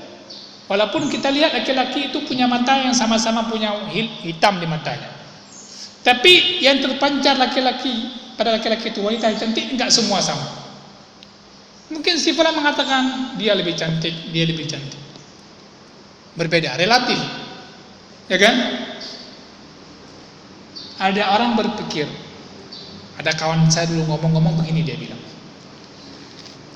coba bayangkan, kok bisa orang Afrika itu suka ya sama orang wanita Afrika? Dan ini kawan saya sempatnya ada mikir gitu. Dia bilang kan, kok bisa suka sama perempuan Afrika itu? Yang rambutnya nggak ada,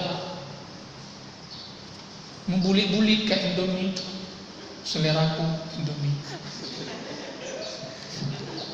Tapi bisa suka. Sehingga ada kawan bercanda, saya datang ke negeri kalian boleh? Boleh nggak saya nikah dengan perempuan kalian? Dengan perempuan Afrika tempat kampung kalian? Boleh, kata dia. Tapi kami pasti nggak mau, dia bilang. Allah Maha Adil dalam masalah menilai cantik dan gantengnya seseorang. Tapi orang yang punya iman tidak melihat demikian. Tapi dia melihat pada agama. Seandainya perempuan yang dinikahi oleh seorang lelaki, perempuan paling cantik di daerahnya, atau si perempuan mendapatkan jodoh lelaki yang paling gak ganteng di daerahnya, paling gak ganteng, paling gak tertarik oleh semua wanita, semua wanita membicarakan a'udzubillah min hadzal rajul. Aku berlindung pada Allah dari tingkat kegantengan lelaki ini. Andaikan takdir Allah bertakdir demikian, dia akan jadi menikah berdua dengan laki-laki yang terkenal kayak bodoh tadi, enggak ganteng lagi. Apa yang kalian lakukan? Jika perempuan ini beragama, dia akan bersabar dengan suami yang demikian, dengan segala kekurangannya. karena dia tahu sabar balasannya syurga. Si lelaki yang merupakan perempuan yang cantik di daerahnya, semua laki-laki mengatakan, Masya Allah, untung dia dapat perempuan yang cantik. Lelaki yang tidak ganteng itu akan bersyukur, karena dia sadar orang bersyukur juga balasannya syurga. Bayangkan jika seorang perempuan dapat lelaki yang tidak ganteng, yang tidak menyenangkan mungkin pandangannya, namun dia bersabar, balasannya syurga. Kemudian seorang laki-laki mendapat istri yang cantik di daerahnya dalam pandangan mereka, maka dia bersyukur, maka balasannya syurga. Akhirnya apa yang terjadi? Suami istri sama-sama menjadi penghuni surga. Baik adik-adik sekalian, mudah-mudahan yang ingin saya sampaikan tercapai maksudnya. Saya tidak berbicara banyak tentang bagaimana mengapresiasikannya, tapi lebih kepada intinya. Jika Anda sudah siap terhadap orang yang Anda suka, maka sampaikanlah, i'lankanlah bahwa Anda siap dan datanglah ke rumahnya. Jika Anda tidak siap, jangan coba-coba mempermainkannya atas nama ta'aruf sebagai nama ganti pacarannya hari populer di kalangan orang lain. Karena di antara istilah yang hari ini menjala di kalangan pemuda-pemuda masjid, nggak pakai lagi istilah pacaran, nggak ada lagi. Katanya pacaran tuh nggak syar'i. Yang syar'i apa? Ta'aruf, Masya Allah. Bahasa Arab. Sekarang semua yang Arab itu udah syar'i. Ada sebagian nggak Arab, pakai tulisan Arab Jawi udah syar'i. Waktu Islam ini di Aceh ini pertama bukan syariat Islam, itu semuanya latah. Nah, latah. Buatlah nama bank misalnya BRI, Bank Rakyat Indonesia. Tapi dalam tulisannya kadang orang bisa membaca bukan Bank Rakyat Indonesia, tapi Bank Rakit Indonesia. Latah. Ada kawan saya dulu bilang, saya pertama pulang ke sini tahun 2001, sebelum saya ke Madinah. Dia bilang, Tengku, Allah di Aceh kaya terapkan syariat Islam. Oh, bagus, saya bilang. Belum pegang. Pak, tanda syariat Islam di Aceh. Ini mandum bak beng-beng, bak toko-toko, kaya tulis dengan bahasa Arab. Bahasa Arab. Kan wailonnya, kan bahasa Arab. Tulisan Arab Jawa. Oh, pokoknya kalau yang ke syariat Islam. Nyankan syariat Islam dan belum doa. Syariat Islam apabila di bank tersebut tidak lagi berlaku riba. Latah. Juga anak muda-mudi hari ini untuk menggantikan istilah yang kayaknya tidak lagi syar'i, kalau pacaran enggak syar'i pakai ta'aruf. Jadi kalau pacaran pun perempuan pakai manset, pakai kaos kaki. Insyaallah. Enggak boleh berkhalwat, cuma boleh chattingan saja. Talbis iblis, tipuan iblis. Jadi cinta itu hanya bisa dipikul oleh orang-orang yang berani. Jika Anda sudah merasakan cinta pada seseorang, sampaikan. Kita punya orang tua. Punya orang tua? Punya. Enggak berani sendiri, sampaikan pada orang tua. Yang laki-laki sampaikan, yang perempuan sampaikan. Pak, saya suka sama dia. Kalau orang yang ayah pintar, dia akan bilang, kamu suka atau kagum? Ya nggak tahu sih. Bedakan kagum. Kalau kagum, ya biasa aja kagum. Sah-sah saja. Oh, saya kagum sama si fulan, saya kagum sama Ustaz fulan. Kenapa? Karena kesalehannya. Atau kenapa? Karena kepintarannya. Boleh saja. Yang paling enak mengeluh rasa cinta itu, rindu itu kepada siapa? Kepada Allah Subhanahu wa ta'ala. Karena ada mencintai seseorang karena hati. Yang pegang hati hamba adalah Allah. Sampaikan cintamu kepada Allah. Kalau sampaikan kepada orang, Anda bisa kecewa. Tapi jika sampaikan kepada Allah, Anda tidak akan pernah kecewa. Ya Allah, aku suka pada dia, ya Allah. Jika memang dia jodohku, ya Allah, permudahkan untukku. Gerakkan hati dia untuk melamar diriku. Ya salam. Yang laki juga demikian. Berikan kemampuan bagiku ya Allah. Jadi kesimpulan saya kalau ditanya kepada saya, solusinya Ustaz apa? Jika aku jatuh cinta, maka lihatlah dirimu, apakah kamu sudah mampu? Sudah mampu, maka segera datang untuk melamarnya. Jika belum mampu, maka bersabarlah sebagai solusi Rasulullah, berpuasa atau fokusnya ibadah-ibadah tertentu. Karena nikah ini tidak selamanya wajib. Dalam kitab Matan Taqrib dikatakan, mukaddimahnya apa tentang bab nikah? An-nikahu mustahabun liman yahtaju ilaihi. Ajib bahasa ulama ini. Nikah itu dianjurkan bagi orang yang sudah membutuhkannya. Kira-kira Anda sudah jatuh cinta, butuh enggak? Jangan bak perasaan aja. Aku enggak bisa tidur siang dan malam. Pandai jadi memang kayak kau. Nggak bisa. Kalau belum butuh nggak boleh. Maka ulama mengatakan ada kategori yang menjadi haram, ada kategori menjadi makruh, ada kategori menjadi sunnah, ada kategori menjadi wajib. Setelah Anda jatuh cinta, sebelum Anda menyampaikan kepada orang dicintai, coba lihat diri Anda di golongan yang mana. Ini solusi.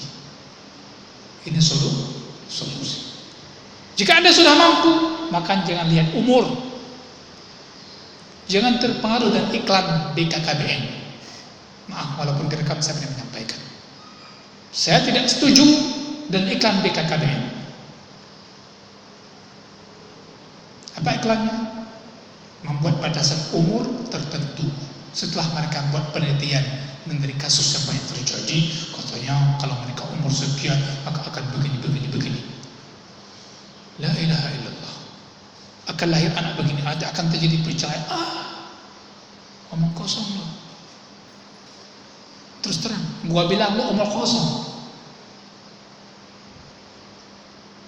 Omong kosong, kosongnya besar, omongnya yang banyak. Coba lihat iklan yang warna biru. Lelaki yang batas menikah umur berapa? Lelaki umur berapa? Perempuan berapa? Di Indonesia ini perempuan yang sedang SMA nggak boleh menikah kan? Kalau menikah nggak boleh ikut UN, nggak boleh ikut UN. Itu aturan itu saya tidak sependapat. Karena sepanjang sejarah orang dulu banyak menikah di bawah umur 20 tahun. Maka sudah balik menikah. Dan lahirlah keturunan seperti kita. Pelajari kakek nenek moyang kita datang menikah masa muda. Bahkan di antara mama-mama kita menikah di masa muda. Umur 15 tahun, umur 16 tahun, umur 17 tahun sudah menikah. Dan mereka langgeng sampai mereka tua. Bisa melihat cucu-cucu seperti kita.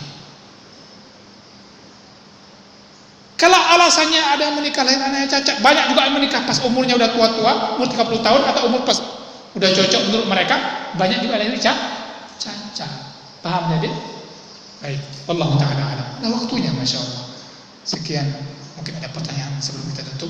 Falyatafaddal mashkura. Terima kasih kita ucapkan kepada pemateri yang telah memaparkan materinya. Dan insya Allah kita akan masuki sesi tanya jawab. Bagi yang ingin bertanya, bagi yang telah menulis pertanyaan silahkan dikumpulkan.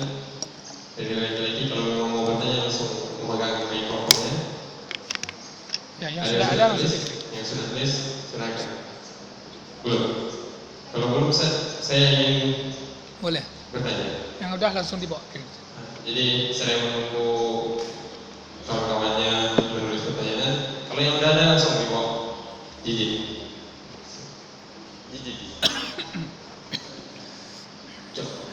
Coba pertanyaannya dari megang apa?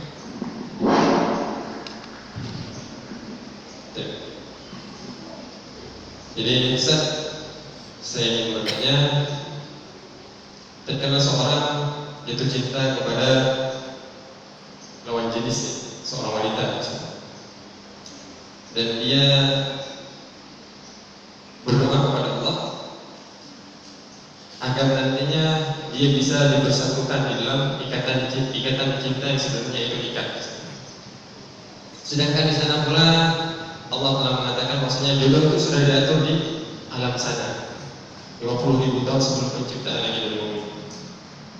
Apakah boleh kalau seandainya kita berdoa kepada Allah, ya Allah, tolong jodohkan saya dengan dia. Kalau seandainya dia jodoh dengan lelaki lain, maka hapus lelaki tersebut dan gantikan dengan nama saya. Jadi apakah boleh berdoa demikian? Allah, seperti itu. Jadi doanya menantang Allah.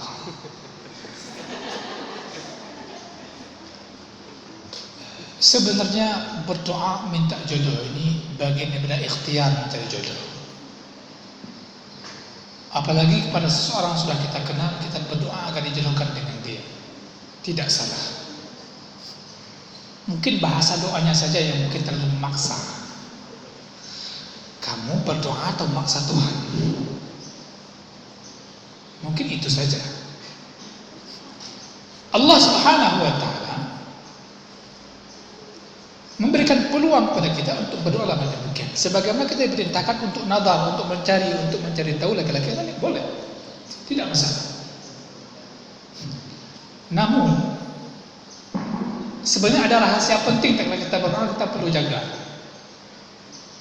Kenapa doa itu sangat disukai oleh Allah Subhanahu wa ta'ala? Kenapa adik-adik?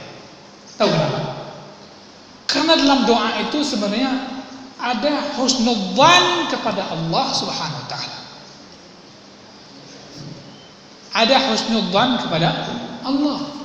Tatkala seorang berhusnudzan kepada Allah Ta'ala, maka tatkala itulah doanya akan diijabah, lebih mudah diijabah oleh Allah Ta'ala. Jadi harapannya husnudzannya itu penting. Enggak usah dipaksa-paksa.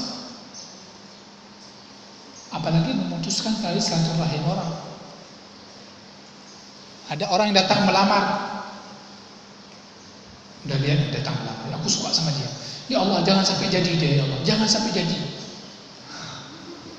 Padahal orang menikah itu bagian daripada dia ingin menyambung silaturahim, bererat keluarga. Kok sampai nikah orang jangan sampai jadi orang menikah? Sampai berdoa demikian. Ya, kesimpulan jawaban saya adalah boleh saja berdoa, namun etika bahasa doanya yang mesti dijaga. Baik. Bagaimanakah jika kita telah berpacaran lalu kita putus? Berarti kita telah mempunyai mantan. Apakah kita berdosa? Tetapi kita telah berjanji untuk tidak berpacaran lagi. Tolong dijelaskan mengapa seseorang tidak boleh berpacaran. Bagus sekali. Pertanyaannya bagus sekali. Mudah-mudahan telah putus. Yang belum putus, ya Allah putuskan. Amin. Dengan cara mereka menyambung pernikahan sesegera mungkin.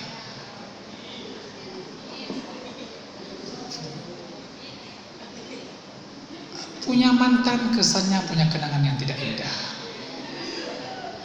Ya enggak? Kalau punya kenangan indah enggak punya mantan. Pasti punya kenangan yang buruk. Punya kenangan yang begitu menyakitkan sekali. Kamu nggak tahu sih, sakit hati lebih parah pada sakit gigi. Kalau saya nggak percaya kalimat itu. Saya yakin orang demikian nggak pernah merasakan sakit gigi. Kalau dia pernah merasakan sakit gigi, pasti dia akan ambil kesimpulan yang lain, bahwasanya sakit gigi bisa lebih parah dibandingkan sakit hati.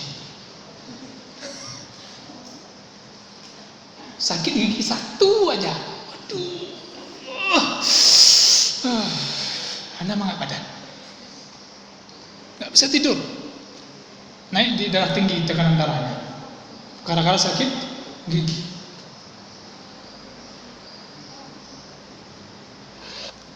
Adik-adik sekalian, punya mantan dalam rangka Anda bertaubat itu bagus. Bagus. Karena tidak boleh dibangun cinta dengan cara yang haram. Sepakat semua? Sepakat.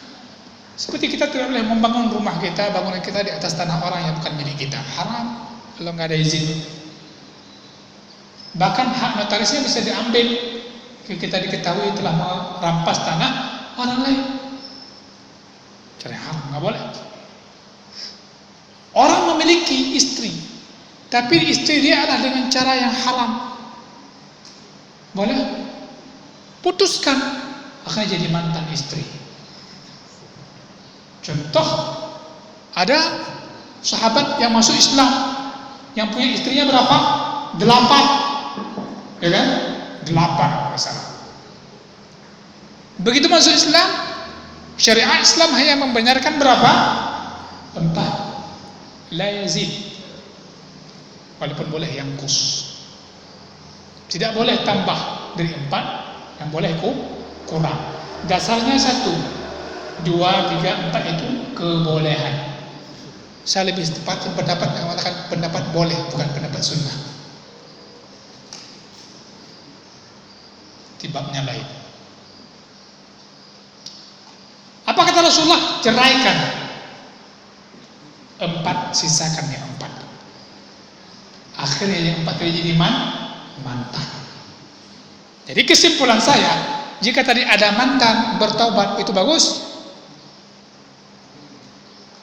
Bagus. Allah Subhanahu wa ta'ala akan menggantikan yang lebih baik. Tidaklah seseorang meninggalkan sesuatu yang buruk dalam pandangan syariat, melainkan Allah Subhanahu wa ta'ala akan menggantikan bagi dia sesuatu yang lebih baik. Yakin itu? Harus yakin. Harus yakin. Kalau enggak, ngapain doa kita, Rabbana hab lana min azwajina wa dzurriyyatina qurrata a'yun waj'alna lil muttaqina imama. Minta kepada Allah keturunan yang baik, pasangan yang baik. Enggak mau ngapain doa itu? Enggak yakin sama Allah. Jadi, kenapa tidak boleh pacaran? Karena pacaran itu adalah akan mengantarkan kamu kepada penyesalan. Ustaz, walaupun tidak jadi menikah, nyesal. Nyesal. Udah lama pacaran, bertahun-tahun seperti orang kurang bertuhan. Lama. Begitu menikah, masing-masing udah tahu, nggak ada lagi proses saling kenal mengenal, nggak ada lagi yang lucu sama kamu, nggak ada lagi sesuatu yang baru darimu. Kaku turi kaja mengkol, cuma yang udah mengkawin, mak pikir kemalet dikali itu cewek dia dah, nyan habai debit, nani taboh, aku ni aina mendang, amkili, banyak begitu. Bahkan ada yang sudah lama terlukai setelah menikah. Betul. Setelah pacaran lama, akhirnya nikah sama orang. Ya? Nikah sama orang, baru bilang sampai hati. Engkau begitu tega. Cek dengan inam tu. Barasa anda pupu ya berlaku. Yang kedua, anda pacaran anda telah membuka aib diri sendiri. Yang belum masanya. Apa yang menjadi hebat dari pacaran? Sebutkan sama apa asal fadilah pacaran, ada enggak? Fadail pacaran ada enggak? Keutamaan pacaran enggak ada. Mengotori nama baik diri, nama baik keluarga, nama baik kampung. Apa masyarakat komentar? Kalian anak tapo, mulai kan? Anak siapa itu? Komentarnya bagus atau miring? Miring. Anak siapa itu? Mau lihat. Kasihan kali, gak dijaga sama orang tuanya. Nama baik orang tua tercemar. Orang lihat, paine kampung ni. Di mana kampung dia? Oh, kampung ini. Oh, Masya Allah. Kok buruk kampungnya? Enggak bagus. Semua kesannya enggak bagus. Ya. Maka kalau sudah kenal, secepatnya datang melamar. Kalau tidak siap, maka lelaki yang baik dan berani yang memutuskan pacaran. Perempuan yang baik dan berani yang memutuskan untuk pacaran. Saya punya sejumlah cerita yang diterangkan oleh orang-orang yang pacaran, dan dia akhirnya memutuskan untuk tidak pacaran. Banyak kisah yang banyak ibrah sekali, namun tidak sempat kita sampaikan hari ini. Akhirnya kecewa dia, kecewa sekali. Wallahu a'lam. Baik. Yang lain ada pertanyaan? Ini sudah habis. Masih ada. Baik. Assalamualaikum Ustaz. Waalaikumsalam. Saya ingin bertanya, adakah cinta yang tidak direstui oleh Allah seperti apakah cinta tersebut? Cinta yang tidak? Direstui oleh Allah. Ya. Cinta yang direstui oleh Allah adalah cinta yang pertama, cinta yang kita salurkan, yang kita berikan kepada orang yang diberikan Allah Subhanahu wa taala membencinya. Ini cinta secara umum. Mencintai yang dibenci oleh Allah, itu cinta yang direstui oleh Allah. Yang kedua, cinta orang lingkup sesama manusia, mencintai orang yang mencintai orang yang memurkai Allah. Dia loyal kepada orang-orang yang memusuhi Allah. Ini juga nggak cocok. Kemudian jika dalam hal menikah, tidak boleh kita sampaikan cinta kita pada orang yang sedang dikhidbah oleh orang lain. Itu juga nggak boleh. Si A telah mengkhidbah si B. Kawan si A ini tahu ini dah khidbah, tapi kalau ada jawaban, kalau ada keputusan, datang si B khidbah lagi, nggak boleh. Khidbah di atas khidbah, melamar di atas lamaran. Itu juga dilarang.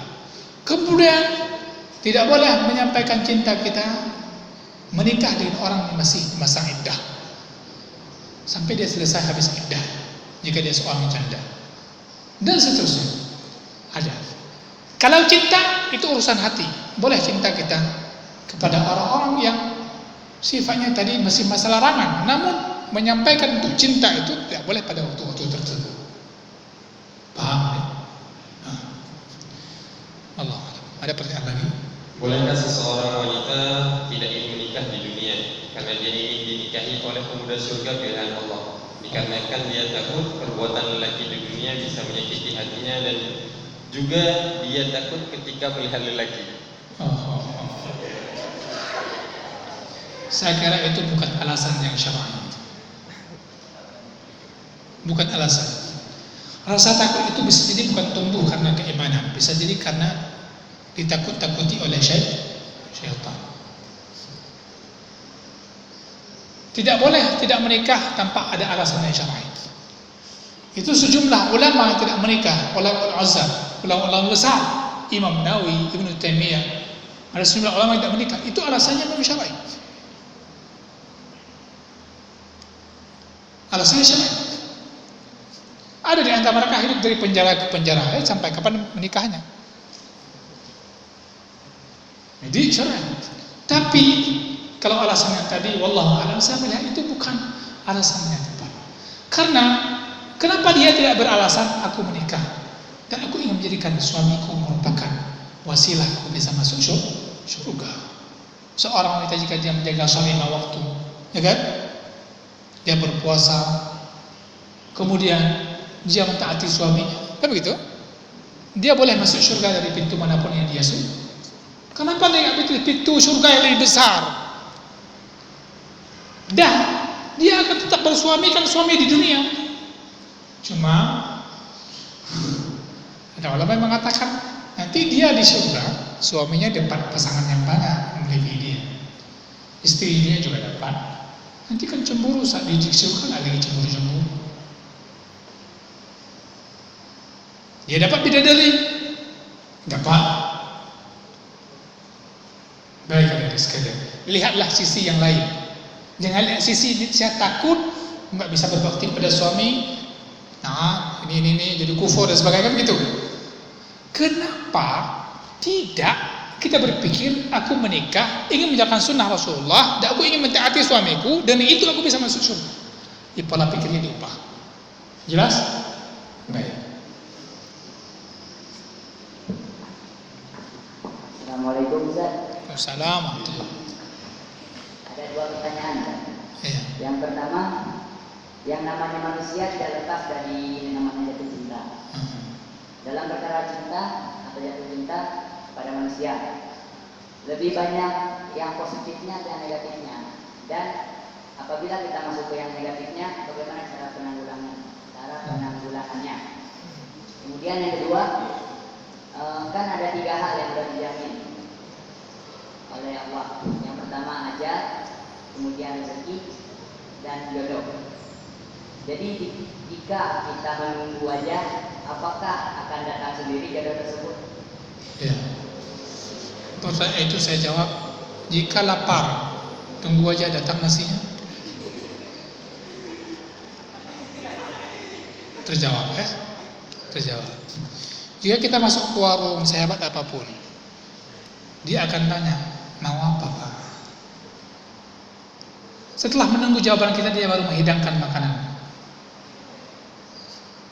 Atau minimal kita duduk di meja makan, dia tahu Bapak ini mau makan, ada usaha untuk makan. Begitu juga dengan jodoh, kita berusaha mencarinya. Maka disuruh nata, disuruh perhatikan kriteria-kriterianya, disuruh pilih wanitanya, kan begitu? Disuruh. Dia tidak datang itu saja. Semua telah Allah jamin, namun Allah Subhanahu wa taala menyuruh kita untuk menghampiri. Disuruh jemput. Ya.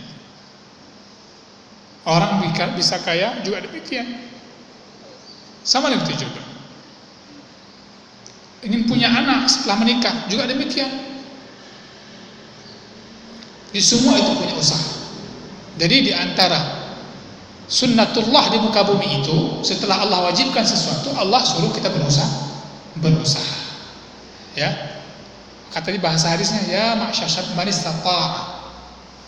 Dia punya usaha untuk menikah, berusaha untuk mencari nafkah, semua usaha. Seseorang punya cinta, dan jika dia sudah terjebak dalam cinta yang haram, segera dia bertobat. Dia bertobat dengan menjadikan cintanya sesuai dengan cinta Allah Subhanahu wa taala. Cara yang demikianlah cara yang benar. Tidak perlu lagi melihat ke belakang karena dia sudah bertobat. Bertobat itu menghapus yang sebelumnya. Ya, tidak usah melihat yang ke belakangnya seperti apa. Tapi sebesar apapun dosa kita dalam masalah cinta itu sendiri, maka Allah Subhanahu wa taala akan menerima taubat kita. Saya katakan kepada kalian yang sudah berani bawa perempuan naik motor bonceng-bonceng, atau perempuan yang berani naik motor laki-laki dibonceng kemana-mana, ketahuilah kenapa anda berani yang haram tapi tidak berani yang halal. Coba dijawab pertanyaan itu. Jika berani demikian, coba tanya pada diri masing-masing, kenapa saya berani yang haram, tidak berani yang halal?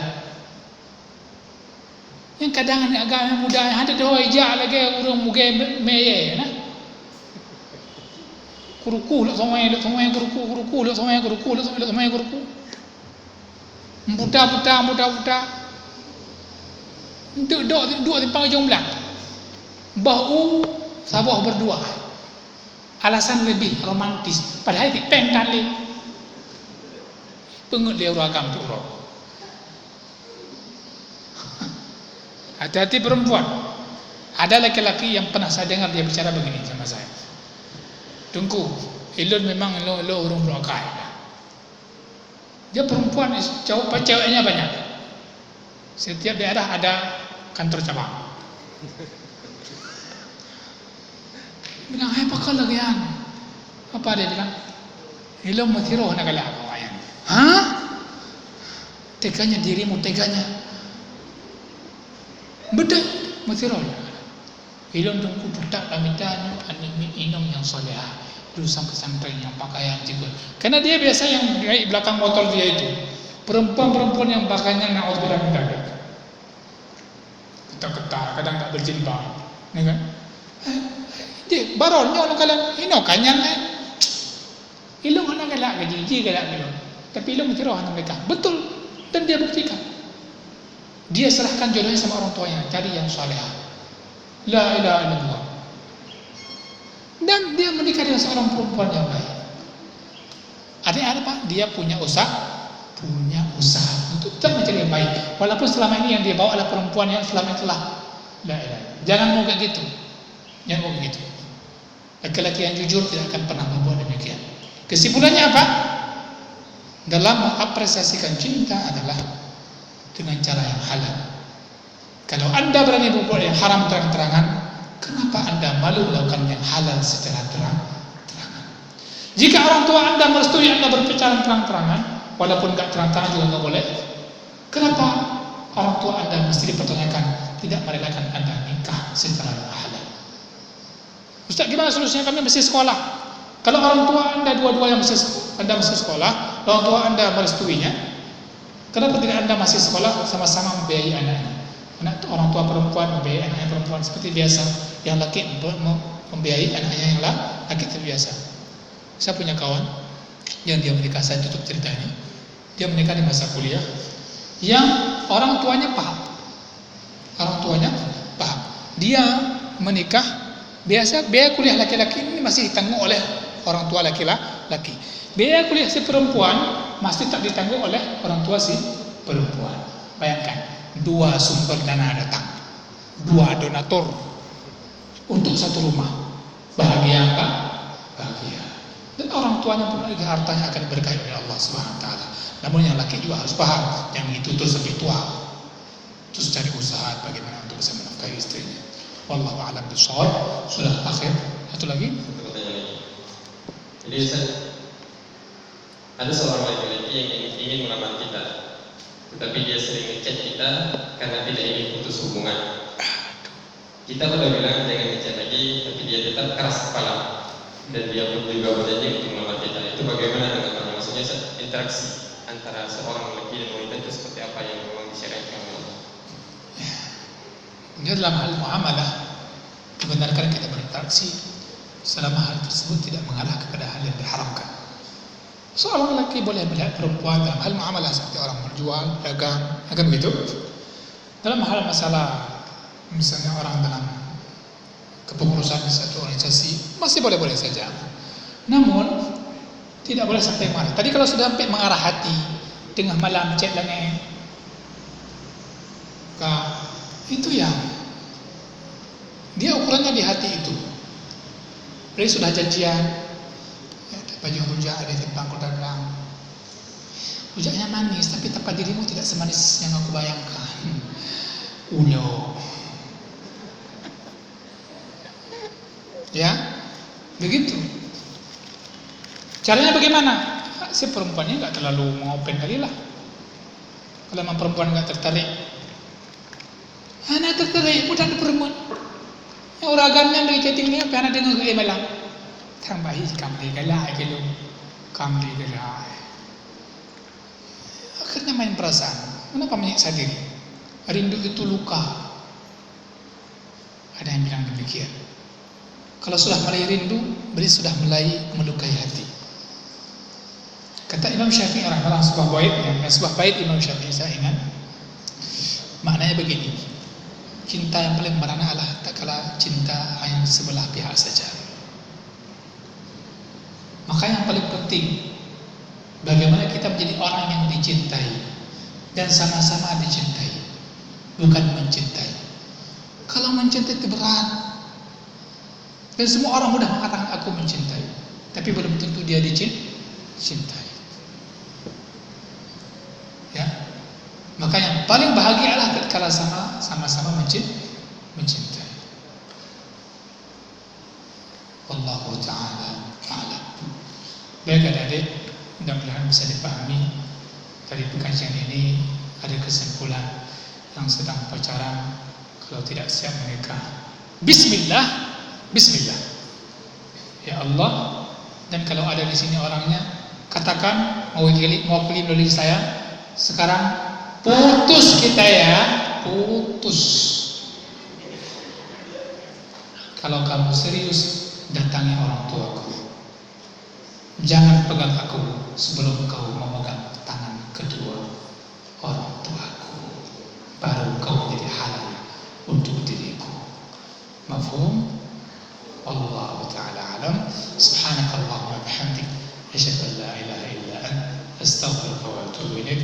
Assalamualaikum warahmatullahi wabarakatuh.